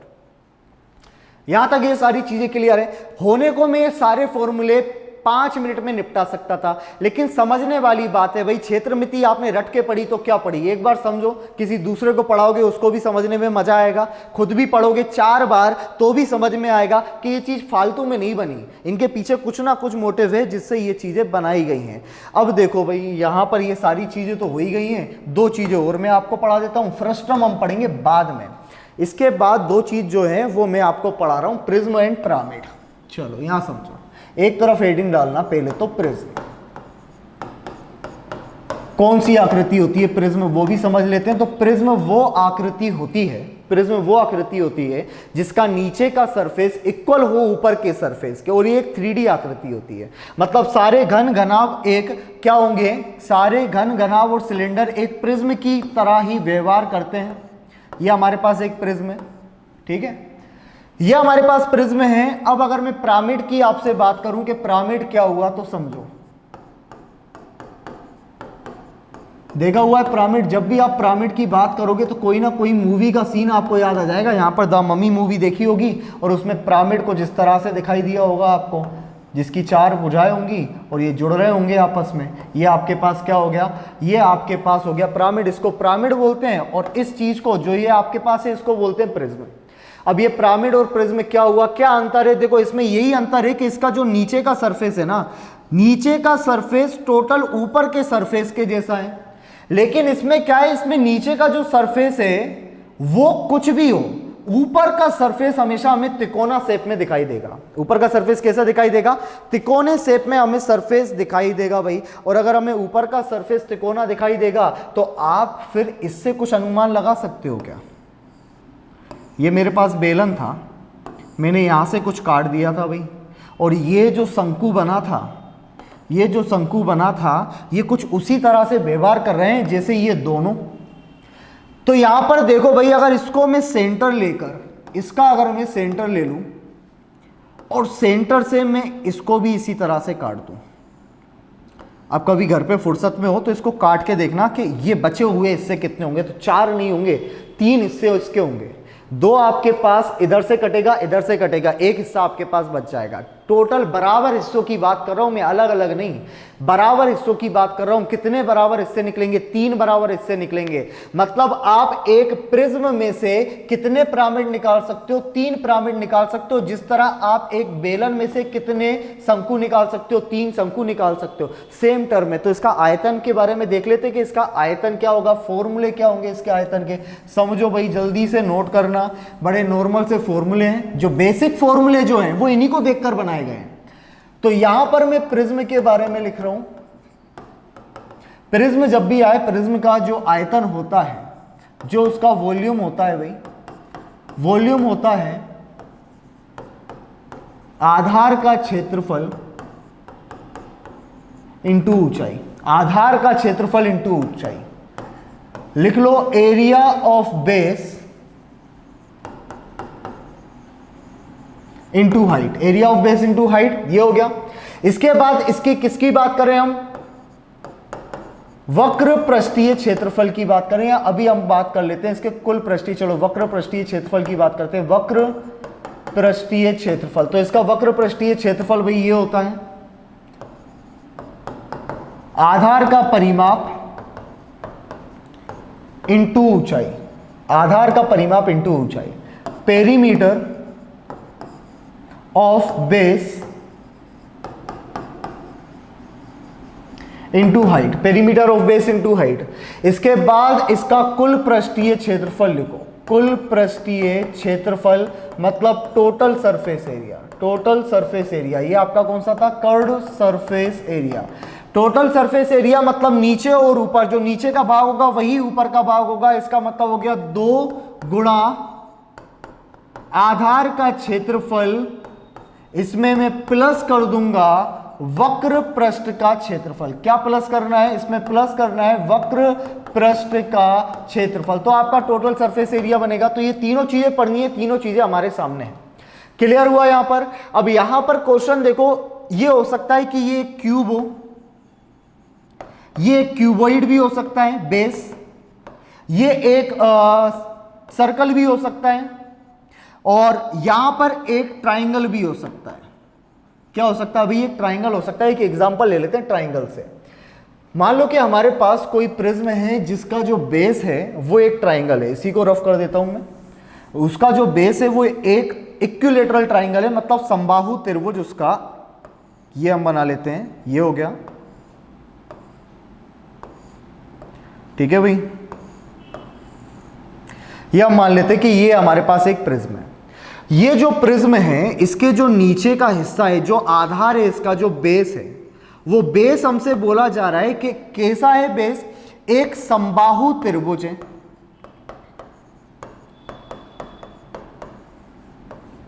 आपसे प्रश्न ये बोलेगा कि उस प्रिज्म का आयतन ज्ञात कीजिए जिसकी ऊंचाई 7 सेंटीमीटर तथा उसकी भुजा की लंबाई भी 7 सेंटीमीटर हो। आपसे क्या बोल रहा है? उस प्रिज्म का आपको आयतन ज्ञात करना है जिसका आधार, जिसका जो बेस हो, जिसका जो आधार हो वो एक इक्विलैटरल ट्राइंगल हो, एक समबाहु त्रिभुज हो, और ऊंचाई कहां तक देनी है उसको? 7 सेंटीमीटर की ऊंचाई देनी है। आप बोलो अभी हो जाएगा। क्या करना है? अच्छा, आधार क्या है? समबाहु त्रिभुज। समबाहु त्रिभुज का क्षेत्रफल भाई √3/4 a का स्क्वायर, कोई दिक्कत नहीं। इसके बाद मल्टीप्लाई बाय हाइट, ये हो गया √3/4, 7 का स्क्वायर 49, इंटू 7, इसका मल्टीप्लाई कर लो तो ये हो जाएगा 343/4√3। ये इसका क्या निकल गया, आयतन निकल गया। इतनी सी बात है। तो प्रिज्म पिरामिड जैसे वर्ड से घबराने वाली बात कोई नहीं है, आप आराम से इनके आंसर निकाल सकते हो। क्लियर हुआ यहां तक? अब अच्छा ये क्लियर हो गया तो आगे की 2-3 चीजें और ऐसे क्लियर कर लेते हैं कि ये तो प्रिज्म निपट गया। थोड़ी सी बात हम पिरामिड के बारे में भी कर लेते हैं भाई कि पिरामिड क्या है। तो पिरामिड क्या हुआ कि पिरामिड ये नुकीली आकृति हो गई, ठीक है भाई, और इसको क्या कर दिया हमने, ये चारों तरफ से हमने इसको यूं जोड़ दिया, ये हमारे पास पिरामिड हो गया था। ठीक है, ये हम चारों आकृति को जोड़ देते हैं यहां पर, इसको, ये हमारे पास एक पिरामिड हो गया। ठीक है, अब ये जो पिरामिड है इसका अगर हमें निकालना है तो इसका जो आयतन होगा भाई, इस पिरामिड का जो वॉल्यूम होगा ये उसी तरह से होगा जैसे वॉल्यूम सिलेंडर का कौन से हुआ, 1/3 इंटू आधार का क्षेत्रफल इंटू आधार का क्षेत्रफल इंटू ऊंचाई। क्या लिखेंगे इसको, इसको इंग्लिश में लिखना 1/3 area of base into height, area of base into height. इसके बाद जो इसका वक्र पृष्ठीय क्षेत्रफल है, इसका वक्र पृष्ठीय क्षेत्रफल, देखो इसका जो पृष्ठीय क्षेत्रफल है वो इस ऊंचाई पर डिपेंड नहीं करता, वो इस, ये उसकी ऊंचाई होती है, इस ऊंचाई पर डिपेंड करता है। तो इसका वक्र पृष्ठीय क्षेत्रफल लिखना 1/2 आधार का परिमाप, 1/2 आधार का परिमाप इंटू ऊंचाई, मतलब 1/2 perimeter of base into height. Clear है? इसका टोटल सरफेस एरिया अगर लिखोगे आप, कुल पृष्ठीय क्षेत्रफल अगर लिखोगे, कुल पृष्ठीय क्षेत्रफल टोटल सरफेस एरिया, तो वो वही होगा जो होगा, क्या होगा, देखो इसका सिर्फ यहां पर ये एक सरफेस होगा और ये 2 सरफेस होंगे, तो यहां पर सिर्फ ये लिखना कि area of base, area of base plus CSA, मतलब कर्व्ड सरफेस एरिया। क्या लिखेंगे इसको, आधार का क्षेत्रफल प्लस वक्र पृष्ठीय क्षेत्रफल। ये समझ में आया भाई?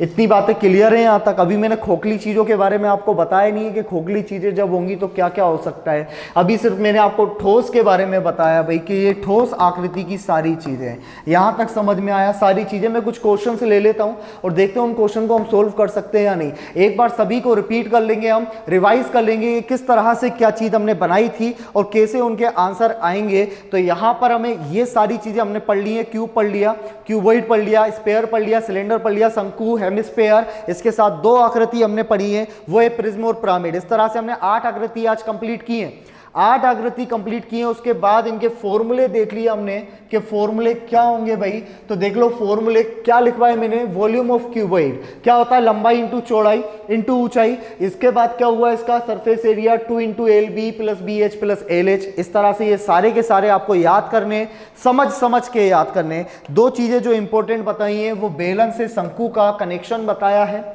ठीक है। तो ये कनेक्शन आप ध्यान में रखना, उस चीज को ध्यान में रखना, जब किसी चीज को गलाकर दूसरी चीज में डालोगे तो उसके आयतन हमेशा क्या होंगे, बराबर होंगे, ठीक है भाई। अब ये आपके पास कुछ क्वेश्चन आ रहे हैं और इस तरह के क्वेश्चन हम क्षेत्रफल में कर चुके हैं। आपसे बोल रहे हैं if the diameter of 2 sphere in the ratio 3:5। अच्छा, मैंने आपको बताया था यदि व्यासों का अनुपात 3:5 है तो त्रिज्या का अनुपात भी 3:5 होगा, क्योंकि व्यास बराबर होता है 2 ऑफ रेडियस। रेडियस एक बार यूज में आ रही है मतलब उसका अनुपात सेम होगा। अगर रेडियस का स्क्वायर करोगे तो उसका भी स्क्वायर हो जाएगा, ठीक है। तो यहां पर जो आपको डायमीटर दिया, गोले का व्यास दिया है, वो हम त्रिज्या का भी अनुपात मान सकते हैं। उसके बाद बोल रहा है का अनुपात 3:5 है तो उनके पृष्ठ क्षेत्रफलों का अनुपात क्या होगा। बड़ी सिंपल सी बात है, आपसे बोल रहा है कि 2 गोले आपके पास हैं, एक की त्रिज्या R1 3 में है और एक की त्रिज्या R2 है 5 में। इनका पृष्ठीय क्षेत्रफल मतलब सरफेस एरिया, गोले का सरफेस एरिया क्या होता है आप मुझे बता दो। गोले का सरफेस एरिया होता है 4πr²। इसका होगा R1, इसका होगा 4πr2 का स्क्वायर। सीधी सी बात है है ना। अब देखो 4 पाई तो कांस्टेंट होता है, और अगर रेशियो निकालते हो आप तो कांस्टेंट चीज हमेशा कैंसिल आउट हो जाती है, सीधी सी बात। आप किसी भी चीज का अगर अनुपात निकालो तो अनुपात में रखी हुई समान चीजें, सेम थिंग्स क्या हो जाती है, कट हो जाती है। तो आपको क्या करना था, क्योंकि एरिया में, क्षेत्रफल में हमेशा रेडियस का स्क्वायर आता है, तो यहां पर क्योंकि ये हमसे रेडियस के स्क्वायर का पूछ रहा है, पृष्ठ क्षेत्रफल का अनुपात पूछ रहा है, तो 3 का स्क्वायर 9, 5 का स्क्वायर 25, या आंसर होगा 9:25। लेकिन अगर ये यहीं पर हमसे आयतन मतलब वॉल्यूम का, किसका अनुपात पूछ लेता, वॉल्यूम का, तो आप बोलते सर वॉल्यूम में तो आर 3 बार लिखी होती है, R into R into R, और यहां पर आर की वैल्यू एक्चुअल में दी गई है 3 और 5, तो आप इनके वॉल्यूम का बोलते हैं 3 का क्यूब कर दो सर, और 5 का क्यूब कर दो। 3 का क्यूब होगा 27, 5 का होगा 125, तो यहां जो आंसर होता फिर ये हो जाता 27:125। इतना क्लियर है? यहां तक बड़ा सिंपल शॉर्ट क्वेश्चन था, कुछ भी नहीं करना।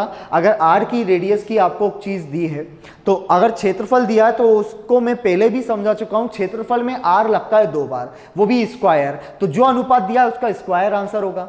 आयतन पूछेगा, क्यूब कर दो, आर का क्यूब आपका आंसर होगा। अगला क्या लिखा हुआ है, चलो यहां पर बैलेंस से एक क्वेश्चन है, मैं आपकी हेल्प करूंगा आंसर करने में। What will be the height of solid cylinder of 5 centimetre radius and 600 centimetre square total surface area. 5 centimetre त्रिज्या और 660 सेंटीमीटर स्क्वायर कुल पृष्ठ क्षेत्रफल वाले ठोस बेलन की ऊंचाई क्या है। तो बेलन हम बना लेते हैं कि भाई ये आकृति जो आप देखते हो, ये आपकी आकृति होती है बेलन, ठीक है। ये इसमें रेडियस होती है, ये इसमें हाइट होती है, और ये इसकी रेडियस होती है। इसमें दिया हुआ है कि इसकी जो रेडियस है, जो इसकी क्या दे रहा है, 5 सेंटीमीटर त्रिज्या, इसकी वैल्यू 5 सेंटीमीटर दे रहा है, और बोल रहा है कि कुल पृष्ठीय क्षेत्रफल। अब कुल पृष्ठीय क्षेत्रफल मतलब दोनों पृष्ठों का क्षेत्रफल प्लस ये, तो हमने क्या पढ़ा है भाई, कुल पृष्ठीय क्षेत्रफल हमने पढ़ा है कि कुल पृष्ठीय क्षेत्रफल इन्होंने दिया हुआ है 600, है ना। इन्होंने कितना दिया हुआ, 660। अच्छा है, इंग्लिश में दिक्कत है, इसको लिख लेना 660। अब 660 दिया, होता क्या है, होता ये पाई आर स्क्वायर, ये तो पढ़ा है ना, पाई आर आर प्लस एच, यही पढ़ा है। क्यों, इसका कितना होगा पाई आर स्क्वायर 2 पाई आर, और इसका कितना होगा पाई आर स्क्वायर, और इसका कितना होगा पाई आर, क्या लिखा था यहां पर हमने 2 पाई आर एच। दोनों को जोड़ोगे, इसको जोड़ोगे, कॉमन लेके यही आया था, बराबर में कितना भाई 660 है। आर की वैल्यू हमें दी गई है, यहां पर बस इसको ऐसे रखकर सोल्व करना है, 2 × 22/7। आर की वैल्यू कितनी दी है 5, 5 प्लस एच बराबर में 660। ये देखो भाई 2 पंजे 10 हुए, 22 से गया कितनी बार, 3 बार, 7 उधर मल्टीप्लाई होगा तो आएगा 5 प्लस एच बराबर में 21, और h बराबर में 21 माइनस का 5 बराबर में 16। फोर्थ ऑप्शन आपका आंसर हो गया। क्लियर है? क्या करना है, सिर्फ फॉर्मूले ही तो याद रखने हैं, फॉर्मूले याद। अगर मुझे भी फॉर्मूला याद नहीं होता तो मैं क्या कर लेता इसका, मुझे पता ही नहीं है पृष्ठीय क्षेत्रफल क्या होता है, वक्र पृष्ठीय क्षेत्रफल क्या होता है, तो क्या कर लेते हम, कुछ नहीं कर पाते, बैठे रहते, उसको देखते रहते, और देखने से फॉर्मूला याद नहीं होता। लेकिन एक बार बना लिया तो फॉर्मूला पता है भाई, पाई आर स्क्वायर, और ये क्या हो गया 2 पाई आर एच, दोनों को जोड़ेंगे, कॉमन लेंगे, ये बनेगा, यहां पर आंसर आ गया। इतना क्लियर है? अगले प्रश्न की तरफ बढ़े फिर। चलो भाई, अगला प्रश्न क्या है देख लेते हैं। Okay, the diameter of base of a right circular cone, cone लिखा हुआ है, वन नहीं लिखा हुआ, cone is 7 centimetre and slant height is 10 centimetre, what will be its lateral surface area. एक लंबवृत्तीय शंकु के आधार का व्यास, हमें व्यास से कोई मतलब नहीं है, हमें मतलब है त्रिज्या से, और त्रिज्या व्यास की आधी होती है। अगर व्यास 7 है तो त्रिज्या कितनी होगी, अगर व्यास आपका 7 है तो त्रिज्या होगी 7/2। तिर्यक ऊंचाई दी हुई है, कितनी दी हुई है 10 सेंटीमीटर। पूछा क्या जा रहा है, पार्श्वीय पृष्ठ का क्षेत्रफल, curved surface area, lateral surface area, pi R and L. 22/7, क्या आपके पास आर की वैल्यू है भाई, बिल्कुल है 7/2। क्या आपके पास एल की वैल्यू है, बिल्कुल है 10। आंसर निकाल सकते हैं 110। किस में दिया था? सेंटीमीटर में, तो आंसर आएगा सेंटीमीटर का स्क्वायर। कहीं पर दिख रहा है 110, ये आपका 110 आपका आंसर हो गया। क्या क्वेश्चन इजी लग रहा है? इजी है क्वेश्चन, अभी इजी है। आगे जैसे जैसे कंसेप्ट बढ़ते जाएंगे क्वेश्चन के बारे में भी हम अच्छे से विस्तार से पढ़ते जाएंगे, है ना। अगला क्वेश्चन लगा लेता हूँ, स्लाइड को हम कर लेते हैं रफ, इसको नोट कर लेना, कुछ भी नहीं है। आगे के 10 से 15 क्वेश्चन बड़े नॉर्मल होंगे, उसके बाद क्वेश्चन आएंगे अच्छे। देखो अब ये है, the volume of a cube is numerically equal to the sum of its sides. एक घन का आयतन संख्यात्मक रूप से उसके किनारों के योग के बराबर है। अब घन होता ही है जिसकी हर एक भुजा होती है बराबर।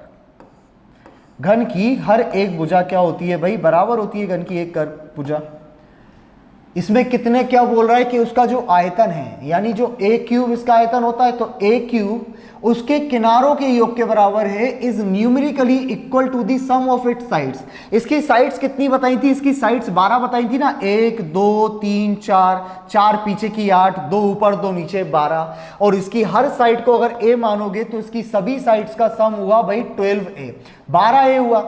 अब अगर 12a इसकी हर साइड का सम हुआ तो इतना बोल रहा है कि ए क्यूब बराबर 12a है। और आपसे पूछ रहा है कुल पृष्ठीय क्षेत्रफल क्या होगा? What is the total surface area. 6 surface होती हैं, हर एक सरफेस का एरिया होता है ए स्क्वायर। तो टोटल सरफेस एरिया जो आपका होगा वो आपका होगा 6 ऑफ ए स्क्वायर। ए से अगर ये कटा तो ए स्क्वायर बराबर आ गया दोस्तों 12, और ए स्क्वायर बराबर 12 आया तो 12 इंटू 6 कितना हुआ आपका? 72।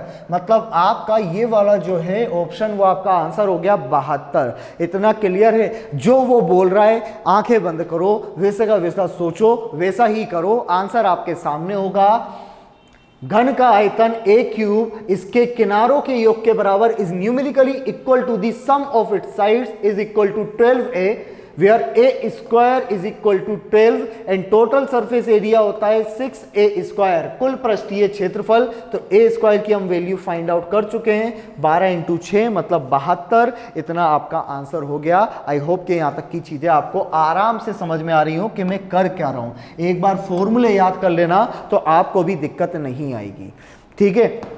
अब देखो भाई, यहां ये चीज आपको दी गई है, वेरी वेरी इंपॉर्टेंट क्वेश्चन। सबसे पहली बात, क्यों है इंपॉर्टेंट? क्योंकि कंसेप्ट छुपा हुआ है। यहां कंसेप्ट छुपा हुआ है वो तो सबसे ज्यादा इंपॉर्टेंट है, फॉर्मूले तो सब में ही लगेंगे। The height of a right circular metallic cone is 8 centimetre and radius is 2 centimetre. एक लंब वृत्तीय धातु शंकु की ऊंचाई 8 सेंटीमीटर और त्रिज्या 2 सेंटीमीटर है। उसे पिघलाया गया, उसे पिघलाकर गोले में ढाला गया। It is melted to form a sphere. और जब गोले में इसको ढाला गया तो बोला what is the radius of the sphere. तो उस स्फीयर, उस गोले की त्रिज्या क्या होगी? अभी मैंने बताया था जब आप किसी चीज को किसी अन्य चीज में ढालते हो तो उनके आयतन हमेशा बदलते नहीं है, आयतन होते हैं बराबर। तो क्या इस कंडीशन में मैं ये बोल सकता हूं कि ये जो शंकु है और यहां पर जो गोला है, मतलब आपका जो कोन है शंकु, और जो आपके पास गोला है स्फीयर, इन दोनों के आयतन समान होंगे। अच्छा, शंकु का आयतन इज इक्वल टू 1/3 ऑफ बेलन का आयतन, पाई आर स्क्वायर एच। गोले का आयतन इज इक्वल टू 4/3 पाई, जो कि कांस्टेंट है, एंड आर क्यूब। क्लियर है? क्योंकि इसकी त्रिज्या इसके समान नहीं है, इसलिए इसकी त्रिज्या मैं मान लेता हूं कैपिटल आर क्यूब। अगर समान होती तो आर ही रखता। अब यहां पर बोल रहा है 8 सेंटीमीटर, त्रिज्या 2 सेंटीमीटर है, उसे पिघलाकर गोले में डाला गया। ठीक है भाई, शंकु है, कोन है, उसकी रेडियस भी दी है, हाइट भी दी है, तो मैं ये लिख सकता हूं 3 से 3 कैंसिल, पाई से पाई क्योंकि कांस्टेंट है। आर स्क्वायर, आर कितनी है? त्रिज्या है 2, ऊंचाई है 8, तो भाई 2 का स्क्वायर इंटू 8 बराबर होगा 4 गुणा आर क्यूब के। या आप बोल दो कि भाई ये 4 से चला गया 2 बार, और इसको लिख सकते हैं हम 2 का क्यूब, क्योंकि 2 का square into 2 is equal to 2 का क्यूब।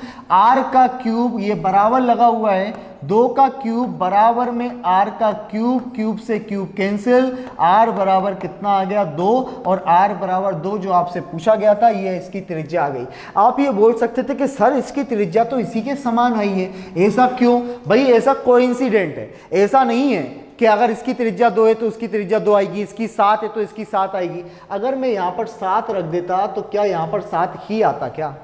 अगर मैं यहाँ 7 रख देता तो क्या 7 ही आता क्या? ये मुझे बता दो। चलो भाई 4 से 4 कट गया, ये सारी चीजें कट गई। तो आप देखो मैं आर स्क्वायर की वैल्यू रखता 7 × 7 और ऊंचाई रखता मैं 8, बराबर में रखता 4r³। तो ये 4 से 2 बार कटता तो क्या अभी 7 आ रही है क्या? r³ का मान नहीं आ रही। ये इसलिए आई क्योंकि यहां पर कोइंसिडेंस ये हुआ कि यहाँ त्रिज्या 2 दी थी और यहां पर भी कटने के बाद 2 दिया हुआ था, है ना। तो ऐसे किसी भी गलतफहमी में मत रहना, इतनी बात ध्यान में रखो। जब भी कोई चीज गलाओगे, दूसरी चीज बनाओगे, तो आयतन हमेशा उसके क्या रहेंगे? साथ कैसे रहेंगे? सेम रहेंगे। इतनी बात क्लियर है? चलो भाई अगले क्वेश्चन की तरफ बढ़ लेते हैं हम। Okay, next question, find the volume of the greatest sphere that can be cut out from a cube of 3 centimetre. 3 centimetre किनारे वाले घन में से कितने आयतन का वृत्तम गोला, मतलब बड़े से बड़ा गोला काटा जा सकता है और पाई नहीं काटनी है। ऑप्शन तो यही दिखा रहे हैं कि पाई नहीं काटनी है।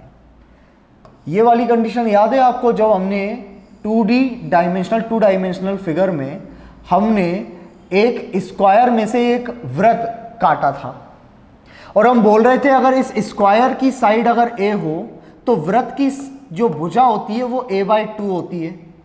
भाई सेम केस यहां है, इसकी आप ऊंचाई बढ़ा दोगे,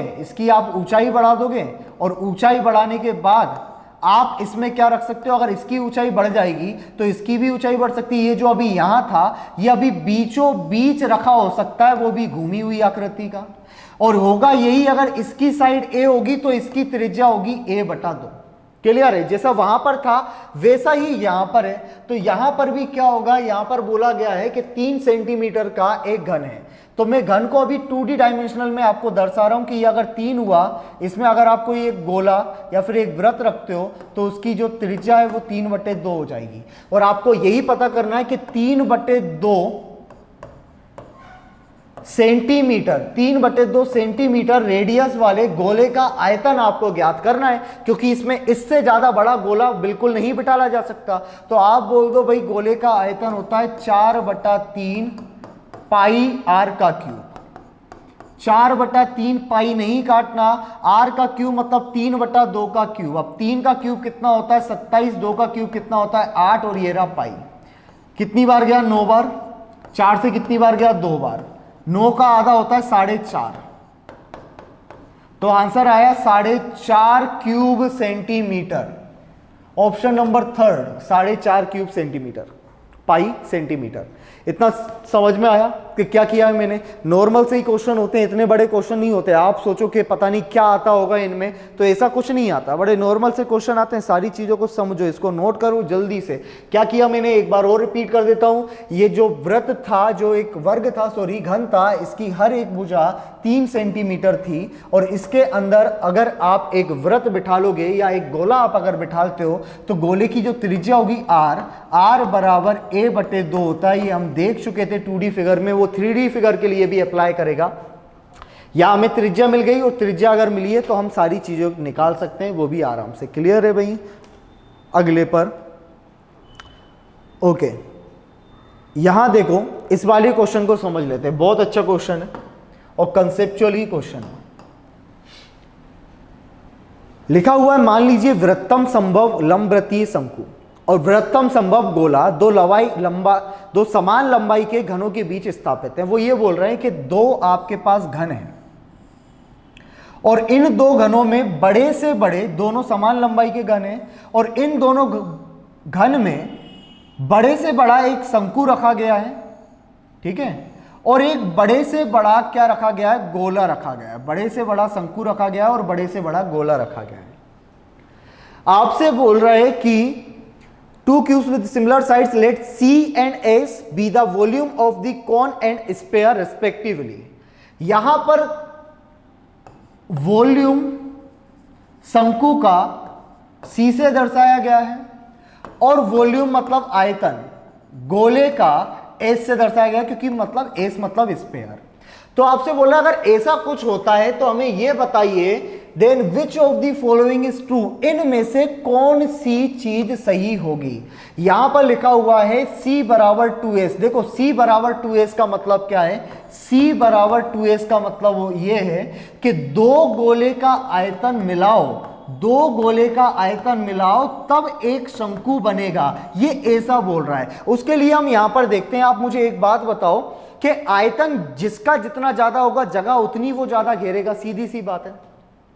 इसकी साइड अगर मैं a मान लूं तो इसकी त्रिज्या होगी a/2, और इसकी साइड में a मान लूं तो इसकी त्रिज्या जो होगी वो कितनी होगी, a/2, और इसकी हाइट कितनी होगी, a। अब यहां समझो, आप तो दोनों में से मुझे एक बात बताओ कि दोनों में सबसे ज्यादा जगह कौन घेर रहा है, ये या ये। तो आप बोलोगे कि ये घेर रहा है। क्यों घेर रहा है, क्योंकि बचा हुआ जो सामान है, बचा हुई जो जगह है वो कम है इसमें। तो कुल मिला के इतनी बात है कि भाई जो एस की वैल्यू है वो सी से तो बड़ी आनी चाहिए। पहली बात, एस की वैल्यू सी से बड़ी आई क्योंकि इसका आयतन ज्यादा होगा। कहां पर बड़ी आ रही है, कौन सा ऑप्शन नहीं हो सकता, फर्स्ट ऑप्शन तो नहीं हो सकता क्योंकि यहां दो एस मिला के एक सी बता रहा है, जो कि नहीं हो सकता। थर्ड ऑप्शन नहीं हो सकता क्योंकि दोनों के बराबर नहीं होंगे। जब फर्स्ट नहीं हो सकता तो थर्ड भी नहीं हो सकता। सेकंड पे विचार कर सकते हैं कि दो कोण मिलकर, दो कोण के आयतन एक शंकु के आयतन का, एक गोले के आयतन के बराबर होगा। तो ये आपका राइट आंसर होगा इस तरह से। लेकिन हम इसको थोड़ा समझ भी लेते हैं कि ऐसा क्यों। तो यहां समझो, देखो भाई, स्पेयर एस बराबर होता है 4/3 पाई आर क्यूब। इतना क्लियर है। अच्छा, इन दोनों की रेडियस बराबर है। सबसे पहली बात, इन दोनों की क्या है, रेडियस बराबर है। और c बराबर होगा कितना, 1/3 पाई आर स्क्वायर एच, इतना ही होगा। और इन दोनों की रेडियस आपस में क्या होंगी, बराबर होंगी। अब अगर मैं इन दोनों की यहां पर इस तरह से अनुपात निकालूं तो आप बोल देना ये 3 से 3 कट गया, पाई से पाई कट गया, इस आर से ये पूरा का पूरा आर स्क्वायर कटा, बचा क्या, S/C बराबर में ऊपर बच रहा है 4r, नीचे बच रहा है सिर्फ h। क्लियर है। अच्छा, h की अगर बात करें तो ये पूरा h है जिसकी वैल्यू a के बराबर है, क्योंकि ये भी क्या होगी, a होगी। तो और यहां पर जो r है, r की वैल्यू है a/2 के बराबर। तो वही मैं रख रहा हूं 4a/2 इंटू का a। ये 2 से 2 बार गया भाई, और ये a से a कैंसिल। तो आया क्या मेरे पास, S/C बराबर में 2/1, जिसको अगर आगे लिखो c का इधर मल्टीप्लाई करो तो आता है S बराबर 2c। मतलब एक ही जैसे घनों में, या एक ही जैसे घनों में आप बड़े से बड़ा एक गोला रखते हो और आप बड़े से बड़ा एक शंकु रखते हो, तो जो गोले का आयतन होगा वो शंकु के आयतन से 2 गुना होगा। इस थ्योरी पर भी एक क्वेश्चन आपसे पूछा जा सकता है। इतनी चीज क्लियर है क्या, यहां पर समझ में आया। एक तो हमने ऑप्शन एलपी ले लिया कि भाई कैसे किया, हमने यहां देख लिया कि एस की वैल्यू जो होनी चाहिए वो सी से बड़ी होनी चाहिए, और वो सिर्फ इस टर्म में हो रही है, मतलब ये आंसर हो गया। और नहीं तो दोनों की तुलना हो रही है, ये पता पड़ रहा है बराबर से। जब भी किन्हीं दो चीजों के बीच में बराबर आप लाते हो, इसका मतलब ये होता है आप दोनों की तुलना कर रहे हो। और तुलना करने का एक बड़ा अच्छा माध्यम है कि आप उसका रेशियो ले लो, जो कि हमने ले लिया। रेशियो लिया, सोल्व किया, आंसर किया। अगला प्रश्न देखते हैं कि अगला प्रश्न क्या है ना। फिर आगे और भी जटिल जटिल क्वेश्चन आते जाएंगे, धीरे धीरे सीखते जाएंगे। तो अगले प्रश्न पर चलते हैं।